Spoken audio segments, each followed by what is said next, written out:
Senhoras e senhores, sejam muito bem-vindos a mais um episódio do Momento Chave Podcast, seu podcast de Rolim de Moura, Cacoal, toda a Zona da Mata, todo o estado de Rondônia, seu podcast sobre negócios, empreendedorismo, marketing, liderança.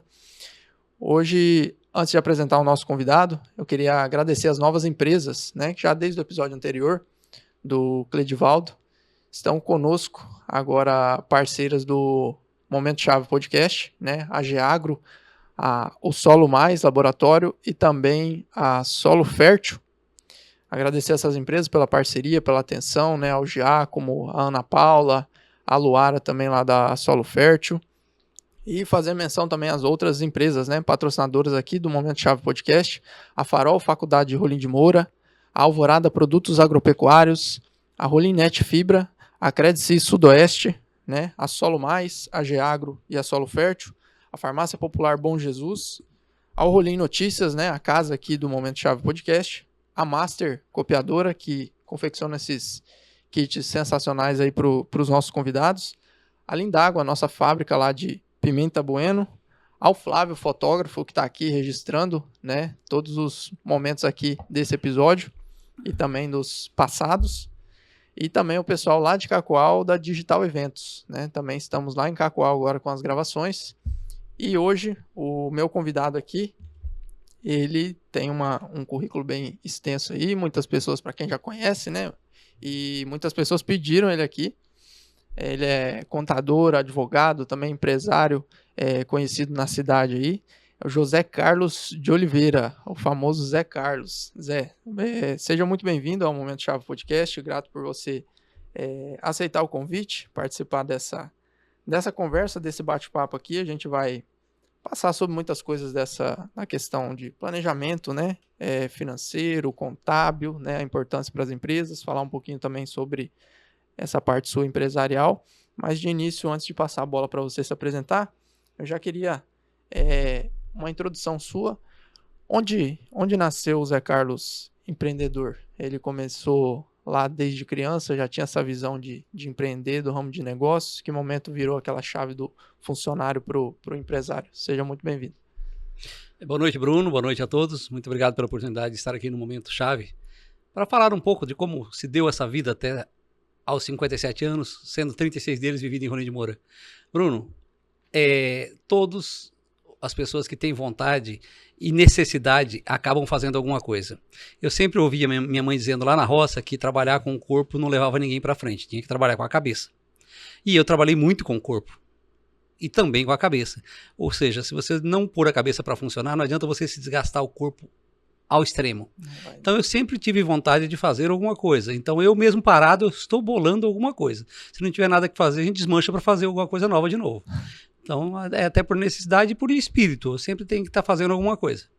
Zé, como é que foi? Muitas pessoas sabem, né, que você é dono lá da Ideal Contabilidade. Como é que foi essa chegada aqui para Rondônia? Em que ano que você chegou? Como é que era o cenário, assim, até de empresas aqui, ou dessa parte contábil aqui em Rolim de Moura? Bruno, deixa eu voltar um pouquinho antes, já que é para mostrar de onde se veio. Em 1981, o primeiro pessoa da minha família veio para Rolim de Moura por circunstâncias, né? Muitas pessoas vinham porque alguém da família vinha, outros vinham também. E eu, em 1981, eu já era louco para vir para Rondônia, porque eu sabia que aqui tinha oportunidades. Era uma frente nova, lá no Paraná, as oportunidades eram... A gente já via que já era bastante explorado, mesmo eu tendo 14 anos de idade, eu já via isso. E lá, as terras muito pequenas, a gente via tudo aquilo muito... Quem tinha pouca terra já era tido como um grande proprietário, um fazendeiro e tal, mas eu achava aquilo tudo muito pequeno. E aí, quando eu ouvia falar que em Rondônia, naquela época, dava 42 alqueires de terras de graça, quando eu estava trabalhando na roça, eu sentava em cima de um toco de guaritá lá e ficava contando quantas daquelas chácaras somadas daria 42 alqueires de graça aqui. Eu ficava doido, mas eu tinha 14 anos de idade. E aí, naqueles tempos, eu já pensei, eu vou para Rondônia. Pensei, não, eu defini, eu vou para Rondônia. Mas meu pai e minha mãe muito seguro, né? Acabei trazendo eles em épocas bem depois para cá, eu que acabei trazendo eles. Eu não vim e graças a Deus tem coisa que está dando errado porque está dando certo. Se eu tivesse vindo naquela época, provavelmente eu teria ido direto para a roça. E com esses problemas de pele que eu apresento até hoje, eu teria talvez se dado um pouco mal. Então fui ao mesmo tempo fazendo o quê? Fazendo como eu poderia chegar em Rondônia, de alguma forma. Então eu fui estudando, mas eu vou para Rondônia. meu objetivo era definido. Eu fiz o curso do primeiro grau, que é hoje dito primeiro grau. Na época, aí eu fui fazer o curso de técnico contábil. Até eu gostaria de fazer uma correção, porque todos falam, Zé Carlos contador. Não, eu sou técnico em contabilidade, que é uma pequena diferença entre o contador. O técnico em contabilidade ele é feito no ensino médio e o contador é feito em anos de faculdade. Há algumas diferenças em exercício da profissão, alguns pequenos detalhes profissionais, técnicos aí. E disso eu já fiz pensando, não tinha bem a certeza do que eu faria. Mas nisso eu tinha um professor que ele fazia o quê? Eu já preparando para vir para Rondônia. Eu conheci ele tinha um escritório de contabilidade e dava aula. Eu falei, opa, é um bom negócio. E eu fui criando, olhando, conversando com ele, o que ele tinha feito. Aí ele tinha feito um curso em Umuarama, bem adensado, que em 2 anos te habilitava como professor das áreas de contabilidade, estatística, direito, legislação e economia. Isso em 2 anos. Terminei o segundo grau, que já habilitava como técnico em contabilidade. Até hoje eu exerço como técnico em contabilidade. Eu fiz uma faculdade no Paraná, fiz direito aqui também. O que eu fiz? Falei, eu vou fazer o curso técnico em contabilidade. Aí, quando eu terminei, falei, bom, vou fazer o vestibular de Ciências Contábeis em Campo Mourão, que era 40 quilômetros de casa, e a faculdade era de graça, porque era estadual. Só que lá eu levaria 4 anos para chegar em Rondônia. Não pagaria nada, era mais perto de casa, mas era 4 anos para vir para Rondônia. Falei, onde é que eu consigo ir antes? Aí eu fiz a faculdade lá em Umuarama, habilitando como professor das áreas de contabilidade. Como eu já tinha o direito de exercer como técnico em contabilidade, falei, bom, se em 2 eu consigo ir, eu já ganho 2 para chegar em Rondônia. E assim eu fiz. Eu terminei... Não, já era certo. Eu terminei em dezembro, fiz a formatura, peguei o diploma fevereiro, março, dia 28 de março, como fez 36 anos agora, essa semana passada que eu cheguei aqui, quando foi dia 28 de março, eu já estava em Rondônia. Por quê? E eu fiz uma das opções que eu fiz. Se eu tivesse feito contábeis em Campo Mourão, eu sairia formado como contador e desempregado. A formatura é um marco muito importante. Naquele dia você é estudante, no outro dia, depois da formatura, você é desempregado. Mas como aqui em Rondônia tinha necessidade de professor, e você sair como desempregado e já sair como professor, opa, já sai graduado, né? Eu vim para cá para trabalhar para o Estado, como de fato trabalhei muitos anos como professor das disciplinas de contabilidade no ensino médio, chamado segundo grau na época, que também habilitava todos para exercer como técnico em contabilidade. Assim eu fiz, cheguei aqui, fiz o meu registro no CRC, a época CRC em Rondônia nem existia, o registro era feito em Manaus, mandava toda a documentação para lá, aí saía o registro como técnico em contabilidade, e já fui direto contratado pelo Estado. E trabalhei muitos anos, fiz concurso, trabalhei muitos anos como professor no segundo grau à época, das disciplinas profissionalizantes do curso de técnico em contabilidade. E aí eu tinha um objetivo também, já nesse período que eu estava para vir para cá. Outro objetivo é que em 10 anos de Rolim de Moura, eu faria o curso de Direito, ou pelo menos iniciaria o curso de Direito. Mas aí eu contava que como aqui estava evoluindo bastante, a época Unir e tal, lá no Paraná acontecia uma faculdade, era coisa, uma universidade era impossível praticamente nas regiões menores. Eu calculei que, pô, nesses 10 anos, se já tem uma faculdade federal nessa cidadezinha, em 10 anos vai ter o curso de Direito lá. Só que nesses 10 anos não aconteceu o curso de Direito aqui em Rolim de Moura. Então aí, opa, já foi algo que fugiu do meu planejamento. Mas o planejamento ele tem que ser flexível. Eu falei, eu tenho que fazer algo para que isso mude. E outra coisa que eu tinha que fazer, eu tinha que não trabalhar à noite para poder estudar. E eu, como funcionário do Estado, não teria possibilidade de estudar e trabalhar à noite. Seria impossível. Mas eu também tinha visto uma outra possibilidade. Eu via que também na polícia tinha algumas vantagens. Eu falei, opa, como eu já tinha curso superior e tal, eu fui até o batalhão em Porto Velho também, quase que eu entro na polícia para facilitar o curso de Direito. Falei, aí eu teria algumas possibilidades, né? Aí, graças a Deus, também deu errado. Então, mais votações que deu errado que estava dando certo. Aí, o que eu fui fazendo? Me preparando no Estado, quando eu trabalhava já no escritório também, fui me preparando para poder fazer o curso de Direito. Na primeira possibilidade que eu tive, eu fiz, ingressando em 2002, atrasou um pouco, né? Era para ter começado, iniciado meus cálculos em 99, acabei começando em 2002. Quer dizer, 3 anos, 4 anos de diferença aí que fugiu do meu controle do planejamento. Mas isso aí foi tudo planejado. Foi tudo do jeito que eu planejei, foi feito, aconteceu. Com essas pequenas variações, que eram as variáveis com as quais eu não tinha controle. Essa questão do direito, a gente vai chegar lá depois, mas como é que foi o início ali da questão do escritório? Então você disse que foi bem definido essa questão de vir para Rondônia por conta das oportunidades. E como é que nasceu Ideal Contabilidade? Na verdade, quando eu vim para cá, eu já vim praticamente contratado, só faltava assinar os documentos para ser professor. Só que professor eu tinha aulas todas as noites, carga horária fechada todas as noites, e mais, desculpa, 2 ou 3 dias durante a semana, mas só na parte da manhã para completar a carga horária. O que eu vi? Eu falei, bom, isso é pouco trabalho para mim, porque quem era acostumado a trabalhar na roça, como eu trabalhava, no final lá no Paraná, eu fazia faculdade, trabalhava na roça, fazia alguns cursos da área de informática para poder aprender alguma coisa, que era tudo novidade, e era o que ia dominar o mundo, e já dava aula na onde eu se formei, no 2º grau.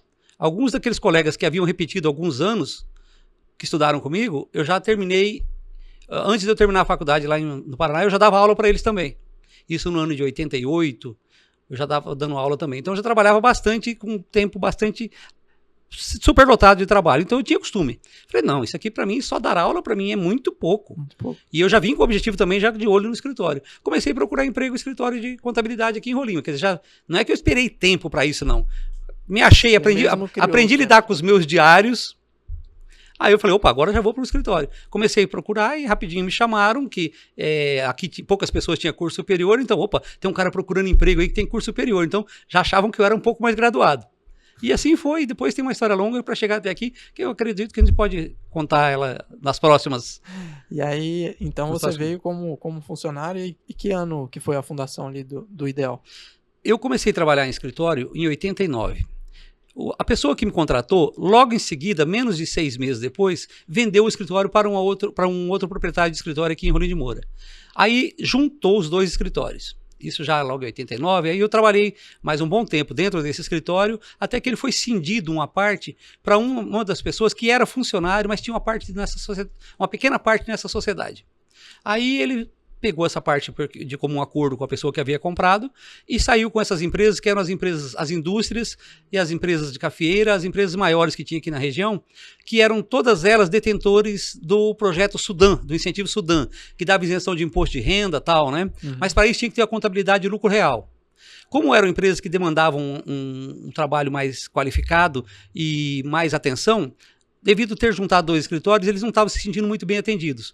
Aí essa pessoa falou para esse funcionário, que também tinha 5% do escritório que havia sido comprado. Falou, faz o seguinte, não vou fazer conta. Você pega esses móveis aqui, essas máquinas de escrever, que inclusive estão comigo lá no escritório até hoje, isso, pega mais essas mesas e pode pegar esses clientes e vai para aquela sala nossa lá e você pode atender esse pessoal lá. Assim ele foi.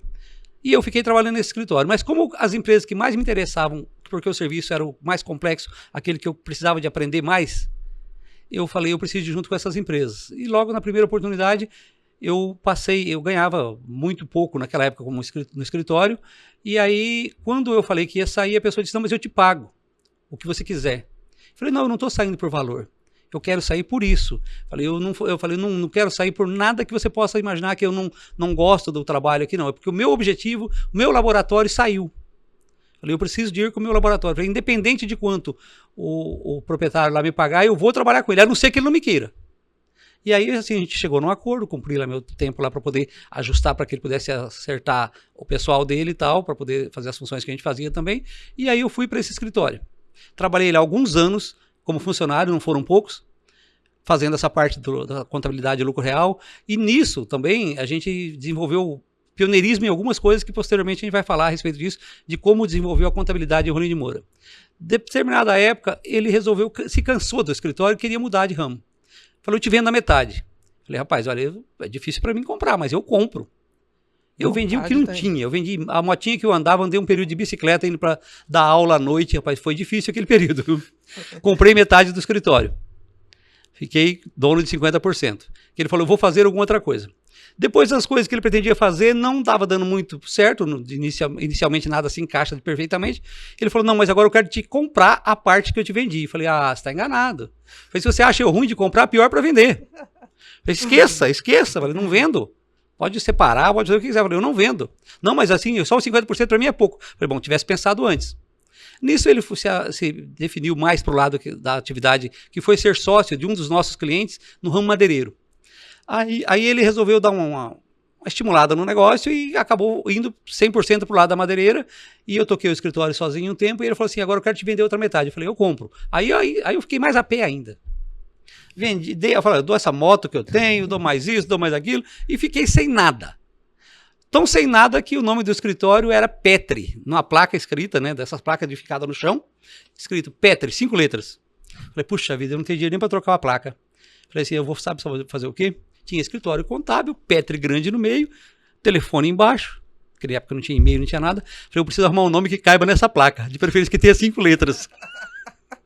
Então, pô, ideal, bateu certinho, cara.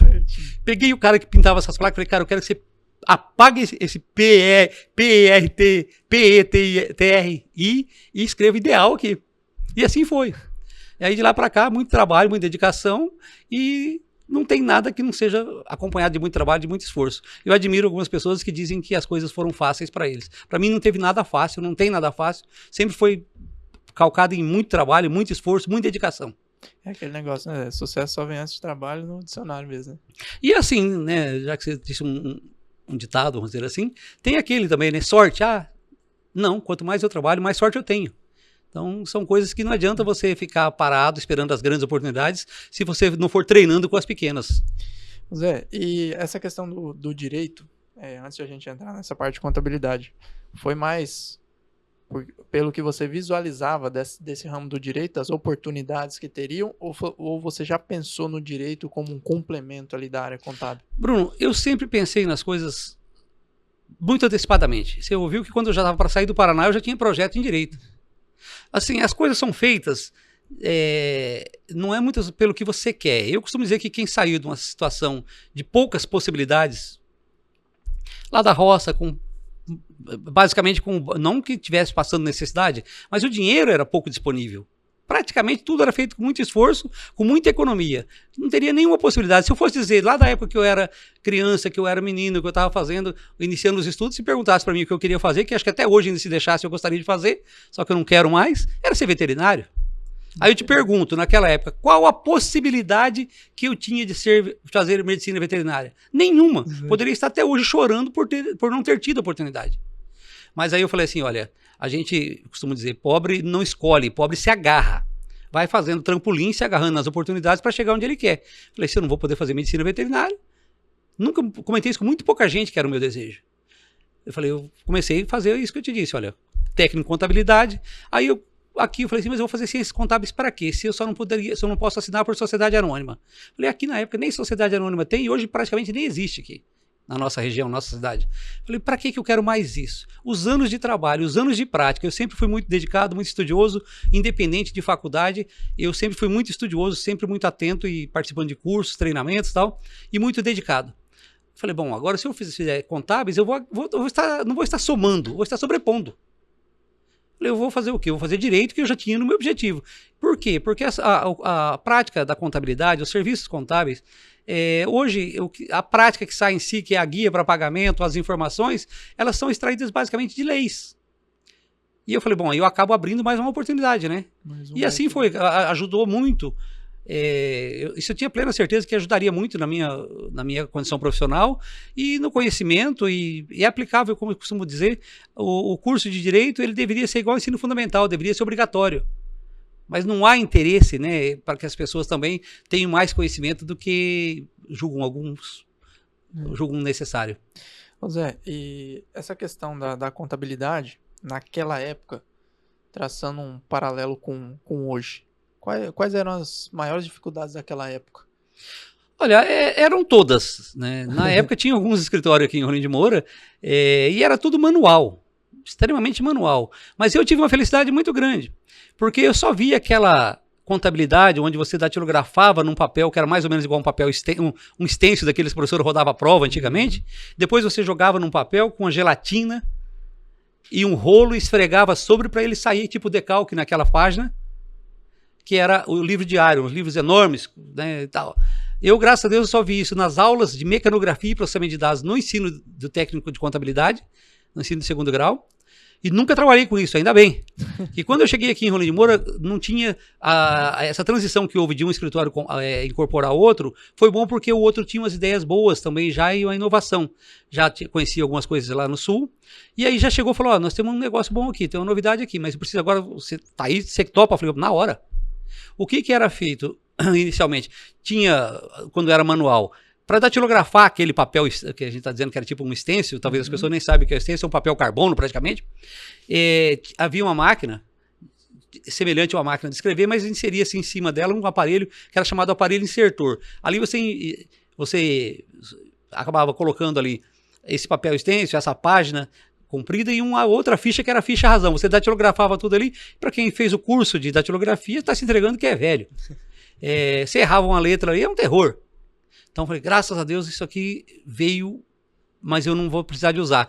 A pessoa que eu havia adquirido o escritório trouxe a inovação de lá do Sul, falou, olha, é o seguinte, tem um pessoal lá que faz o processamento da contabilidade. A gente planilha tudo aqui e manda para lá e eles mandam processado para cá. Como era? Fizemos um contrato com o pessoal lá em Coronel Vivida, no Paraná. Era um escritório também de contabilidade que fazia isso e passou a prestar esse tipo de serviço para as empresas. Aí tudo era planilhado por código, todo documento fiscal, todo documento da folha de pagamento, rescisão, todo e qualquer documento era planilhado. A contabilidade é feita de débito, créditos, histórico, saldo e assim por diante. E aí, quando era feito manual, todo aquele negócio para você acabar somando. Dessa forma, você não precisava somar nada.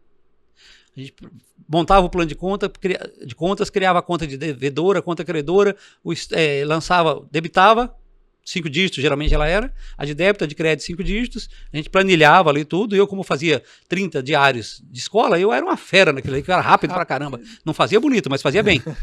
Aí, basta que entendesse para o cara poder digitar isso lá embaixo, botava o histórico, o saldo, o histórico já era... tinha um código que identificava o histórico, por exemplo, 01 era conforme, nota fiscal, aí você só colocava o número da nota na frente, nome da empresa, alguma outra observação que precisava colocar, e já ia para o lançamento seguinte. Depois a gente botava aquilo tudo no correio, mandava lá para Coronel Vivida. Lá a empresa processava, num sistema de informática, a pessoa digitava o débito, o crédito, tudo de novo lá, né? Só que já do sistema, processava, emitia aqueles relatórios, aqueles relatórios de 132 colunas, que era uma folha, mais ou menos desse tamanho, geralmente ela era meio zebrada, né, todas das linhas, e botava aquilo no correio e enviava pra gente. Chegava aqui e mandava também já os balancetes. Chegava aqui, eu fazia as conferências, via o que eu podia ter feito de errado, o que deveria ser ajustado, fazia os novos lançamentos, incluindo para que isso a gente fazia de janeiro a dezembro, né, mas no decorrer do ano não deixava para mandar em dezembro. A gente mandava várias vezes no decorrer do ano. Mandava para lá de novo, ele já mandava processado. Quando a gente dava o ok, tá tudo ok, ele gerava lá, com os comandos que dava, ele já gerava, imprimia todo o livro diário, que é a movimentação econômica da empresa do ano todo, com o balanço, os balancetes, demonstração de resultado, e já o livro razão. Imprimia um livro de papel capa dura, aquelas capa dura, desse tamanho aqueles livros. Escrevia bonito, com letra dourada, aprofundo as letras naquela capa de livro, e mandava pra gente fazer o registro na junta comercial. Então isso era contabilidade por processamento de dados, que foi o pioneirismo que a gente começou aqui. Eu me lembro de uma história engraçada, que o rapaz lá no final do ano, para fazer um agrado para nós aqui em Rondônia, ele colocou umas garrafas de vinho junto com os papéis para mandar de volta pra gente, né? Agradando a gente, que a gente forneceu o serviço para ele o ano todo. Aquela época, aquela rodovia, uma maravilha, tal, puro buraco, quebrou essas garrafas de vinho. Então aí que imagina o que virou. Virou papel, caco e papel tudo com mancha de vinho.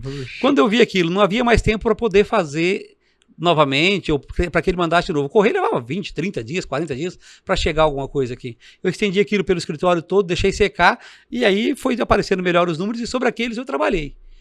Aí a gente fez as correções que tinham que ser feitas novamente, inserimos as novas informações e mandava para ele de volta.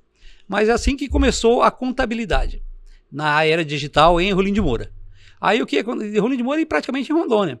Aí, com o passar do tempo, nós fomos evoluindo, falamos, opa, conseguimos comprar um computador. Nossa, nosso computador... Isso que ano? Cara, isso deve ter sido em 92, 92, 91. Para você comprar um computador naquela época era no mínimo $5.000. Não era cotado em dólar, não era pouca coisa. Hoje, $5.000 hoje, olha, é bastante dinheiro, né? Computador, impressora e tal, né? Então era caro. Aí nós compramos um computador que chegou aqui em Rolim de Moura, ele era atração. Só tinha XT, que era um bem... Para a época não era muito evoluído, mas era o que tinha aqui. Aí nós compramos um AT286 monitor fósforo verde. As pessoas iam lá visitar porque era novo, era uma coisa que era um lançamento assim extraordinário. Fizemos uma salinha lá no escritório, só eu ficava lá dentro. Os outros só entravam para visitar. Lá você não pode fumar aqui, você não pode bater bituca de cigarro, não pode apagar nada de lápis aqui para não pegar nada nessas... E era assim, ele ficava lá num gabinetinho fechado, só eu que trabalhava lá. O resto só ia para olhar. E assim a gente começou a fazer o quê? A nossa contabilidade em processamento de dados, porque aí eu já não mandava mais para processar. Muitas vezes até a gente planilhava, para depois na hora de digitar a gente já pegava direto da planilha, mas com o desenvolver da habilidade, eu já não pegava mais, não planilhava mais, eu já ia com o documento aqui inserindo os dados. Tanto é que esse braço hoje ele tem aqui alguns defeitos de tanto uso, porque não era pouco uso, era o dia inteiro. E aí eu havia a oportunidade de prestar serviço também para os outros escritórios aqui de Rolim de Moura e da região e para as empresas que tinham contabilidade interna. Aí eu passei, olha, se eu pagava lá, o pessoal pode pagar para mim aqui. Aí criei aquele mecanismo, olha, qual que é o preço que a gente vai cobrar por lançamento, que era pago por lançamento. Para cadastrar a empresa dentro desse sistema, a gente já cobrava um valor porque ocupava um espaço no chamado Winchester, que hoje é HD. Aí a gente cadastrava a empresa com todos os dados ali e tal, fornecia o plano de contas para a pessoa e todas as informações, e eles passavam a fazer aquele sistema que eu já disse antes, que era da planilha, mandavam para mim e eu processava, digitava o dia inteiro. Aí eu preparava os relatórios e enviavam para eles. Com a facilidade que eles tinham acesso a mim e eu conhecia do assunto, porque era a minha área, então ficava muito fácil de resolver qualquer pendência ali. E assim a gente cobrava naquela época, era zero alguma coisa da chamada... Não era nem o FIR na época, era BTN, ORTN, OTN, era alguma coisa assim, que é o FIR de hoje.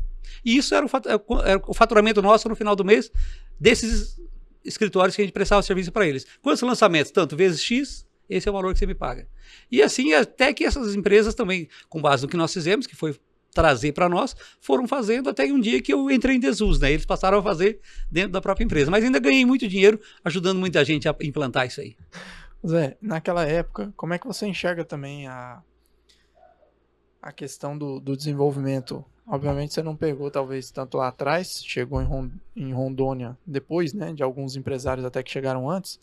Mas como é que você viu a evolução de comércio? Você que acompanha números ali, né, de várias empresas no ramo, naqueles anos 90 ali, como é que era a realidade de Rolim de Moura e como é que você vê hoje? Você acha que caminhou bem?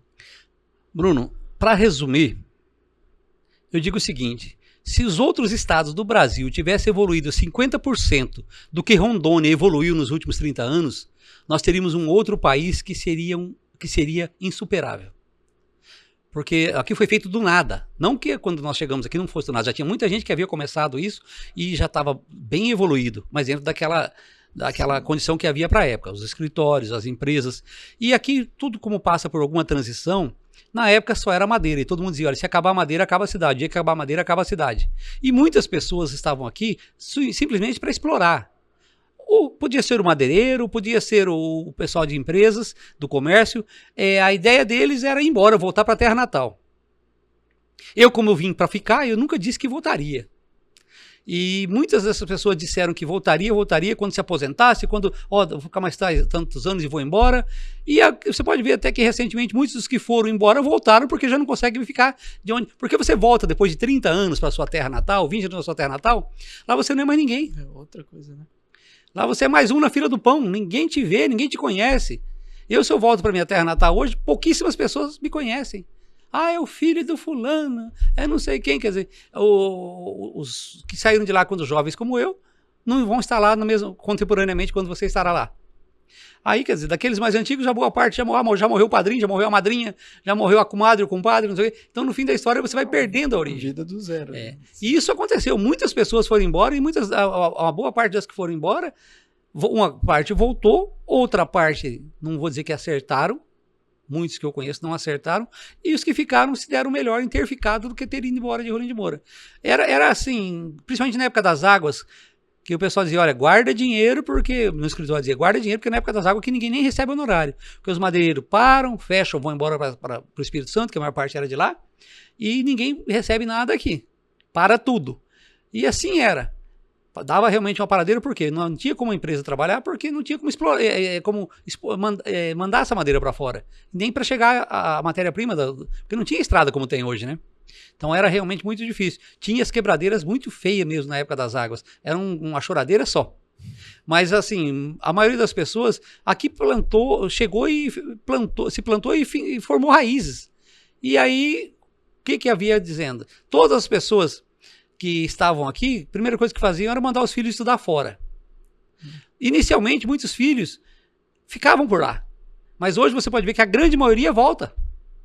Isso já há muitos anos. Por quê? Porque a família já criou raízes mais abastadas aqui, ele já deixou a namoradinha, já deixou os amigos, já deixou os parentes, os pais já não foram embora daqui. Então, a grande maioria estão voltando, para a nossa sorte.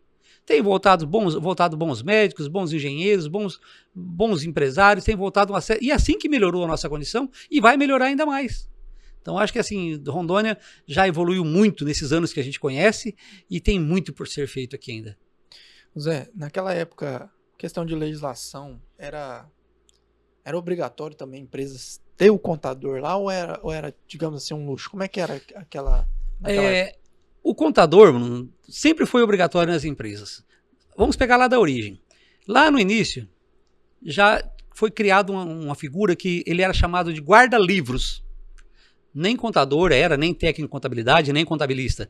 Quem era o guarda-livros? Era aquele cara mais curioso, mais desenrolado, que prestava serviço para aquelas empresas familiares.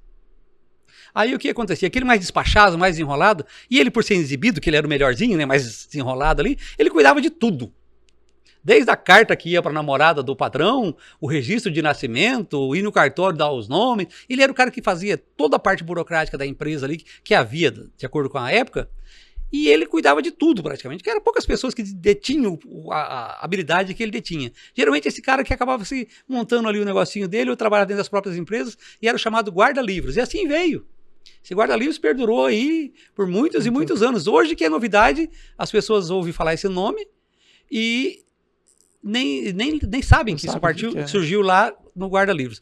Dada a necessidade de atender o interesse do fisco, do poder arrecadador. Então tem que ter alguém para fazer isso. E essa pessoa que fazia isso. Depois que foi criada a figura do técnico de contabilidade, do contador e tal, e o contador, querendo ou não, é uma das poucas profissões que está prevista no Código Civil, que tem dentro do artigo 1177, 1178, tem onde trata das empresas, dos administradores e das sociedades. Tem essa parte do Código Civil, desse último Código Civil de 2002, que lá está reservado e é exclusivo do contador. Deu a ele uma grande visibilidade também, não que já não tivesse antes, mas deu, a partir de 2002, deu a ele uma grande visibilidade e também uma grande responsabilidade. Quando eu também já fiz a faculdade, eu já procurei fazer o quê? Procurei fazer a chamada monografia em cima de algo que envolvesse as duas coisas, a contabilidade e o direito. Tanto é que o tema da minha monografia era a responsabilidade civil e penal do contador. Porque ele responde pela responsabilidade civil e penal. No Código Civil ele está previsto lá e como é obrigatório, e ele responde tanto civil como criminalmente. Então ele não tem como a empresa se estabelecer sem ter um contador. Entendi. Quando o governo anterior começou a dizer que ia acabar com os conselhos, eu falei, gente, vai ficar a maior bagunça do mundo. Já pensou sem nenhum conselho que regule as profissões? Ah, vai ser bom. Não vai ser bom. Não havia a menor possibilidade de ser bom. Então, graças a Deus, não correu isso. Isso não foi adiante e não extinguiu os conselhos. Já pensou qualquer um querer dizer assim, olha, eu vou estabelecer aqui como qualquer uma das atividades aí. Não era só para contabilidade. Era para engenheiro, era para tudo. Tem que ter um mínimo de ordem. Né? Então não havia... o CRC tem poder de fiscalização subordinado ao CFC, que é o Conselho Federal de Contabilidade, autorizado pelo governo federal, e tem regras para ser cumpridas. E nós somos fiscalizados constantemente. Frequentemente, o CRC nos notifica apresentar a relação de empresas das quais nós somos responsáveis para apresentar os balanços, a contabilidade e os balanços. A contabilidade toda, né, a parte fiscal, a parte dos balanços, para poder eles conferirem. A parte fiscal não, desculpa, a parte contábil, realmente. Zé, agora entrando um pouquinho mais nessa questão da importância, né? Agora que você já falou de legislação da obrigatoriedade, hoje muito se fala no episódio, o Yuri teve aqui, episódios passados, E ele comentou também que um dos grandes erros de empreendedores, empresários, é não ter os números da sua empresa ali, né? E isso grandes palestrantes, consultores afirmam isso também. Só que a pergunta que eu iria te fazer é qual é o papel, qual a importância, em porcentagem, de repente, de um contador no sucesso ou no fracasso de uma empresa. O quanto também depende da mentalidade ali do empresário. Porque o contador, ele não toma as decisões da empresa, né? Você só está ali para registrar, né? Digamos assim. Mas como é que você vê hoje a importância do contador para também alertar ali a mentalidade daquele empresário e falar, cara, ó, o número está aqui, tá? A sua empresa vai caminhar para outro lado. Como é que você enxerga a importância da figura do contador no sucesso ou no fracasso de uma empresa? Olha, a importância eu resumo como indispensável. Como que é para cada empresa? Varia muito, tem empresários e empresários. Aqueles que dão a maior importância, ou seja, dão a maior atenção para aproveitar o potencial que essa contabilidade pode ajudar no negócio dele, tem mais sucesso. Aqueles que tratam por uma mera e simples obrigação, ele tem uma chance muito menor de ter sucesso e de permanecer. Então é muito comum as pessoas já quando tem alguma dificuldade ou quando administra sem nenhuma técnica, primeira dificuldade que ele tem, a primeira coisa que ele para de pagar são os impostos, que é uma bola de neve. Uma hora a conta chega. Porque os impostos, ele na maioria das vezes, independente de ter lucro ou não ter tido lucro, o imposto incide. E você começa a deixar de pagar. Hoje, principalmente com os meios digitais, o fisco dispõe disso com muita facilidade para poder te cobrar isso a qualquer momento. Então, tem que ter, e é viável que todos os empresários tenham, como é obrigatório, mas também faça uso disso. Não uso só da parte técnica, porque a parte fiscal que interessa mesmo ao fisco. Mas desses dados, extrair as suas informações como uma assessoria, uma consultoria, para que você possa se guiar nos seus negócios. Para ver quais as operações que são mais viáveis, qual o regime tributário mais interessante, e assim por diante. O leque de aplicabilidade, vamos dizer, da área contábil, não é necessariamente fazer contabilidade. Ela, dado essa sede de arrecadação predatória que o fisco tem, independente da hierarquia do fisco, estadual, municipal ou federal, é indispensável que as pessoas fiquem atentas a isso, porque a operação dela gera tributos, gera obrigações. Até mesmo a empresa inativa, eu abandonei, está inativa, está te gerando problema. Porque mesmo para provar que ela está inativa, tem que apresentar determinadas documentações, determinadas declarações. Não apresentando, gera multa. E quem que apresenta isso? O contador. Então, assim, olha, antigamente, houve até muitos projetos que a junta comercial fez, outros órgãos fez, que o cara deixou, vim embora do Paraná, deixei lá pro contador da baixa, ele não deu baixa. Não, mas ele não deixou por causa da baixa, coisa, ele abandonou. Empresa de 20, 30 anos, vinha dar problema depois. Aí a junta comercial as juntas comerciais do Brasil, fez alguma coisa lá que CNPJs e alterações contratuais que não houvesse tido movimentação, nenhuma alteração nem nada mais de 20 anos, eu não lembro qual era o prazo mais ou menos, seriam extintos. Então aí muitas delas foram extintas sem penalidades. Mas hoje, se você deixar uma empresa ativa, vai prescrevendo o 6º ano, mas o 5º vai somando. Então a dívida vai só permanecendo e aumentando. E como é que você observa, Zé, a mentalidade? Você falou da questão que deve usufruir desse capital intelectual aí do contador. Naquela época, antigamente, você via que o pessoal via com mais obrigação ou trocava mais figurinha com o contador, e hoje você vê que as pessoas estão usufruindo mais desse poder, estão tendo uma mentalidade de deixar de ser só a obrigação que tem que pagar ali?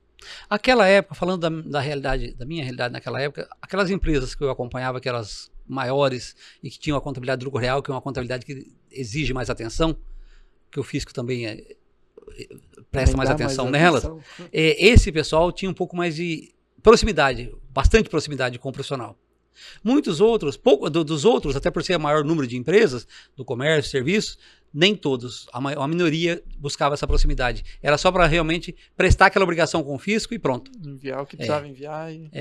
Só que isso hoje tem mudado muito, né? Hoje essa assessoria tem se tornado mais explorado, talvez não muito de forma presencial também, mas hoje a consultoria via WhatsApp, via qualquer mecanismo aí. Então hoje a gente vê que os empresários, tem uma gama de empresários novos aí, que estão sucedendo os demais e tomando os negócios para si, estão mais preocupados com isso e não tem possibilidade de tocar sem dar importância para o negócio.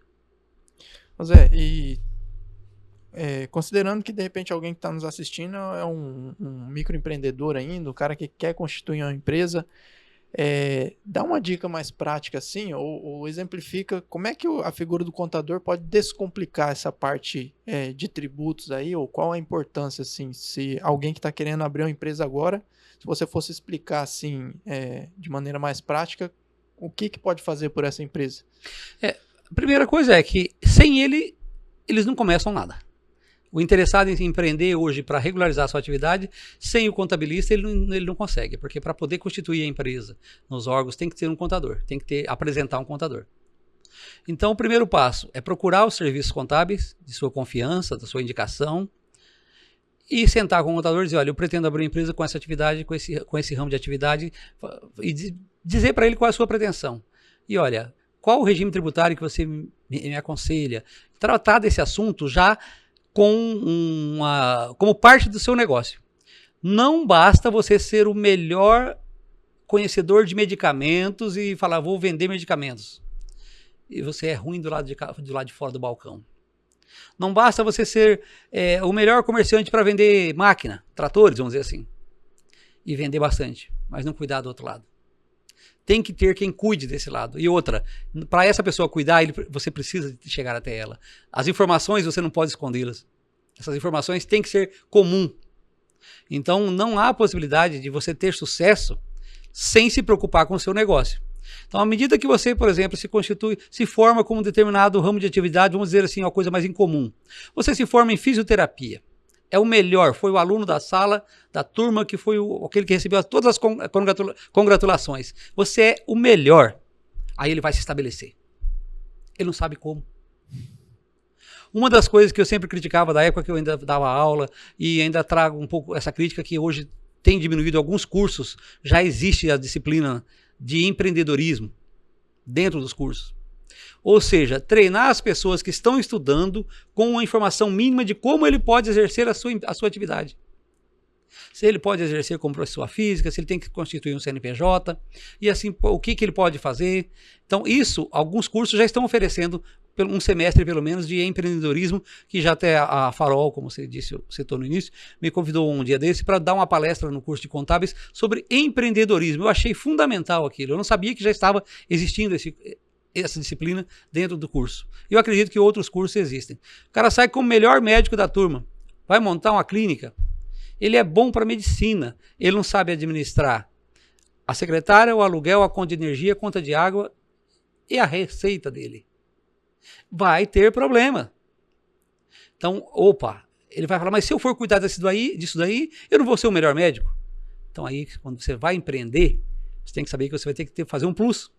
Você vai ter que fazer um a mais. Porque você dificilmente vai sair contratando alguém que faça isso tudo por você. E mesmo que você contrate as melhores equipes, o melhor contador, o melhor advogado, você ainda vai ter que participar disso aí. Porque você é o dono do negócio. Você que detém as informações. Essas pessoas têm que saber o que você está pensando. Se você pensa em parar, vamos preparar a melhor forma para você parar. Programar de quanto dinheiro você precisa ter para acertar todas as suas decisões, para acertar as tuas dívidas tributárias, para você sair do negócio com algum lucro.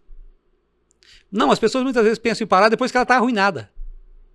Aí está insolvente totalmente, já não tem mais jeito para o negócio.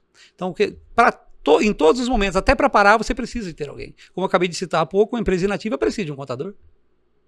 Então, assim, quem estiver nos ouvindo, vir a nos ouvir, qualquer atividade, saiba que a partir do momento que você se estabelecer, você vai ter que dedicar uma parte da sua força de trabalho para administrar. A gente vê aí no meio artístico, aí, vários artistas, eu ouvi alguma coisa no rádio hoje, que perdeu grande parte da sua fortuna porque só estava com a comadre administrando e sumiu com o dinheiro tudo, vendeu grande parte dos bens, tal. Não adianta você ganhar muito dinheiro e não administrar.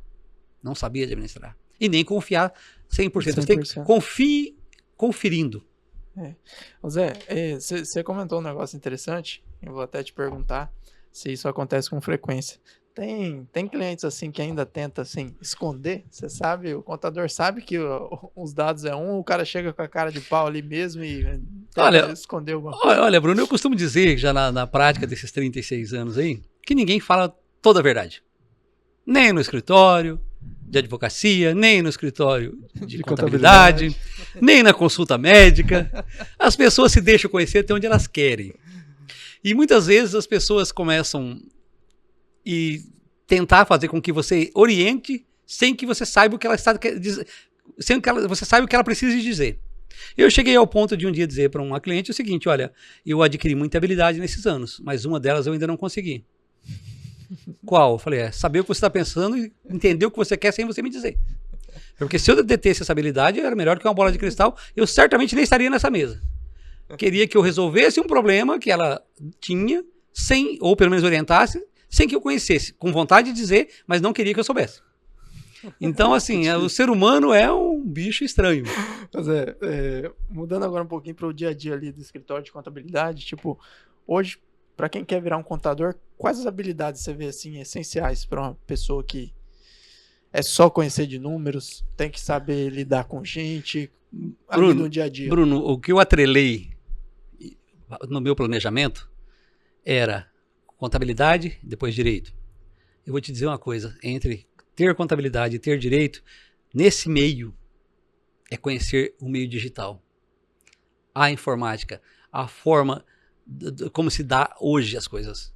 Hoje tem mais sucesso, talvez o cara que detém maior conhecimento e habilidades na área, em qualquer das áreas, sabendo operar os mecanismos que são colocados à disposição, do que o cara que é simplesmente só muito bom em contabilidade. É o cara que vai sair formado lá no curso de contábeis, o melhor no dia, o cara que fez o discurso na turma, mas não entende nada dessa área. Então ele não vai ter sucesso. Então hoje, ainda bem que as crianças têm um lado ruim, que muitas vezes a gente vê aí criticando, aqui com que idade você dá um celular para o filho, que idade você tira, que horas você tira. Essa popularização tem um lado ruim, mas tem um lado bom, que a maioria dos jovens hoje, ele não precisa de certificado para provar que ele, ou manipular bem esses dados, que é o meio digital que funciona toda essa base de dados hoje. Então, muitas vezes, eu falo assim, olha, contabilidade ela acaba sendo até o segundo plano. Hoje precisa quase que mais de conhecimento na área da informática, na área da digital, do que da contabilidade em si. E assim está ficando para grande parte das atividades. As profissões, né? Porque muda hoje muito rápido, né, Zé? Antigamente, talvez, sei lá, 10, 20, 30 anos você vê para chegar ao computador, né? Então você muito bem pode ver o tempo que você ficou com o primeiro computador ali. E hoje, com certeza, a questão de programas para contabilidade, todo ano, a cada 6 meses tem uma atualização, sai um negócio que você, caramba, como é que não lançaram isso antes, né? Antigamente, os profissionais se orgulhavam de dizer assim, olha, eu tenho 30 anos de experiência. Isso hoje é pejorativo. Você pode estar muito ultrapassado por 30 anos. Por 30 anos. Então, hoje, muitas vezes, algumas pessoas que têm aí 2 anos de experiência, 3 anos de experiência, dominam a arte melhor do que o cara que tem 30 anos, porque ele já tem dificuldade de se moldar a esse momento que nós estamos vivendo. Então, assim, são coisas que não adianta você... Como que eu costumo dizer também? Não adianta muito o que você sabe hoje. Importa a capacidade com que você reaprende. Porque a cada dia você tem que reaprender. Então não tem... Hoje, nessa área que nós trabalhamos, você está trabalhando até o meio-dia achando que está fazendo certo, depois do meio-dia a lei já mudou. Se você dá uma olhada aí quando se fala em leis, quantas leis são alteradas por hora no Brasil, é um absurdo. Então, assim, a gente não tem... hoje, graças a Deus, essa parte que popularizou bastante também, esse avanço da internet, chegar em todos os lugares. Quando passou a se emitir nota fiscal pela internet, que tinha que ser obrigada digital, eu falei, meu Deus do céu, como é que essas regiões vão fazer, regiões mais remotas? Hoje tem lá os produtos aí do meio digital que está lá disponibilizando lá a internet para o cara poder ter acesso e fazer com uma facilidade até bastante grande.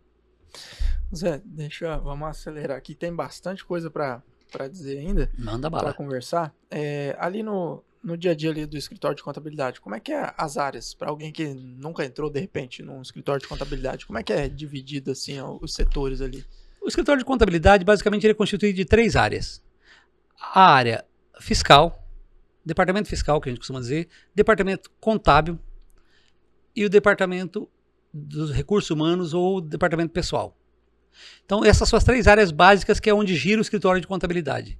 A parte fiscal é aquele que trabalha com a emissão das notas fiscais de entrada, de saída tal, e a apuração dos impostos sobre a receita e as despesas que ele controla também. O lançamento e o registro desses documentos.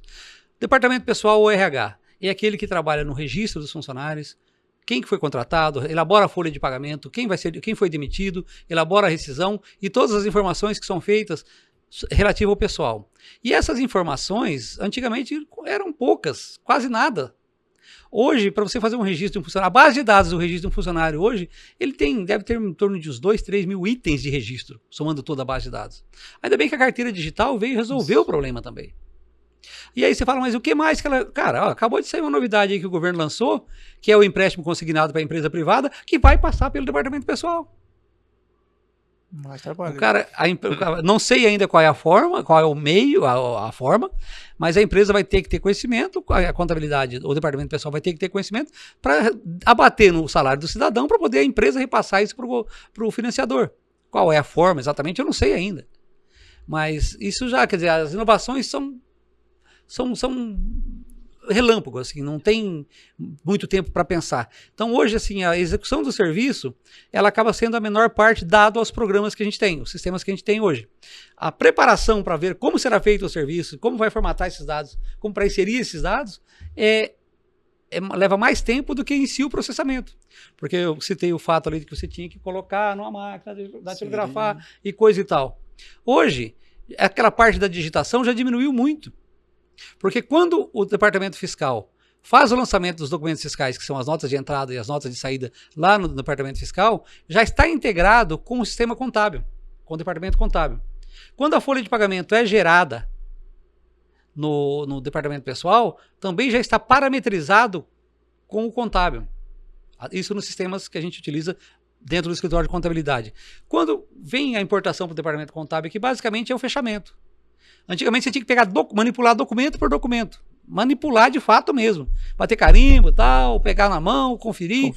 Hoje, já com a parametrização, você insere os dados que eram os códigos, vamos dizer assim, das contas, que era do sistema digital. Você insere no sistema, faz a parametrização, a importação já vem feita. Documentos fiscais, papel em si, eu achava que ele já era para ter diminuído ainda mais. Mas ainda tem um volume grande de circulação de papéis dentro do escritório. Mas com o tempo, com a inteligência artificial, o papel vai desaparecer. Então, essa parte. Hoje, basicamente, hoje não, sempre foi contabilidade, departamento fiscal e departamento pessoal, que é o coração do escritório de contabilidade.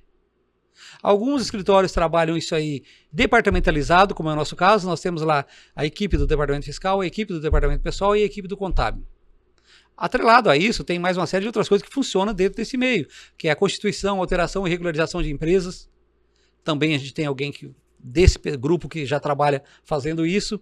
A administração em si, que trabalha fazendo isso, e as assessorias, né, que de acordo com cada departamento, cada necessidade que o empresário tem, busca assessoria dentro dos departamentos e acaba, por exemplo, em mim, muitas vezes, porque é aquele que onde chega para... Quando os problemas não são solucionados na base, aí nós temos o nosso formato de trabalho lá no escritório, que aí junta todos que têm conhecimento daquela área, nós temos uma equipe com uma formação bem diversificada, e aí a gente senta para resolver, para saber como orientar esse cliente nesses casos. E hoje nos serviços contábeis, como se a gente fazia no passado, se tivesse continuado fazendo, nós já estaríamos falidos.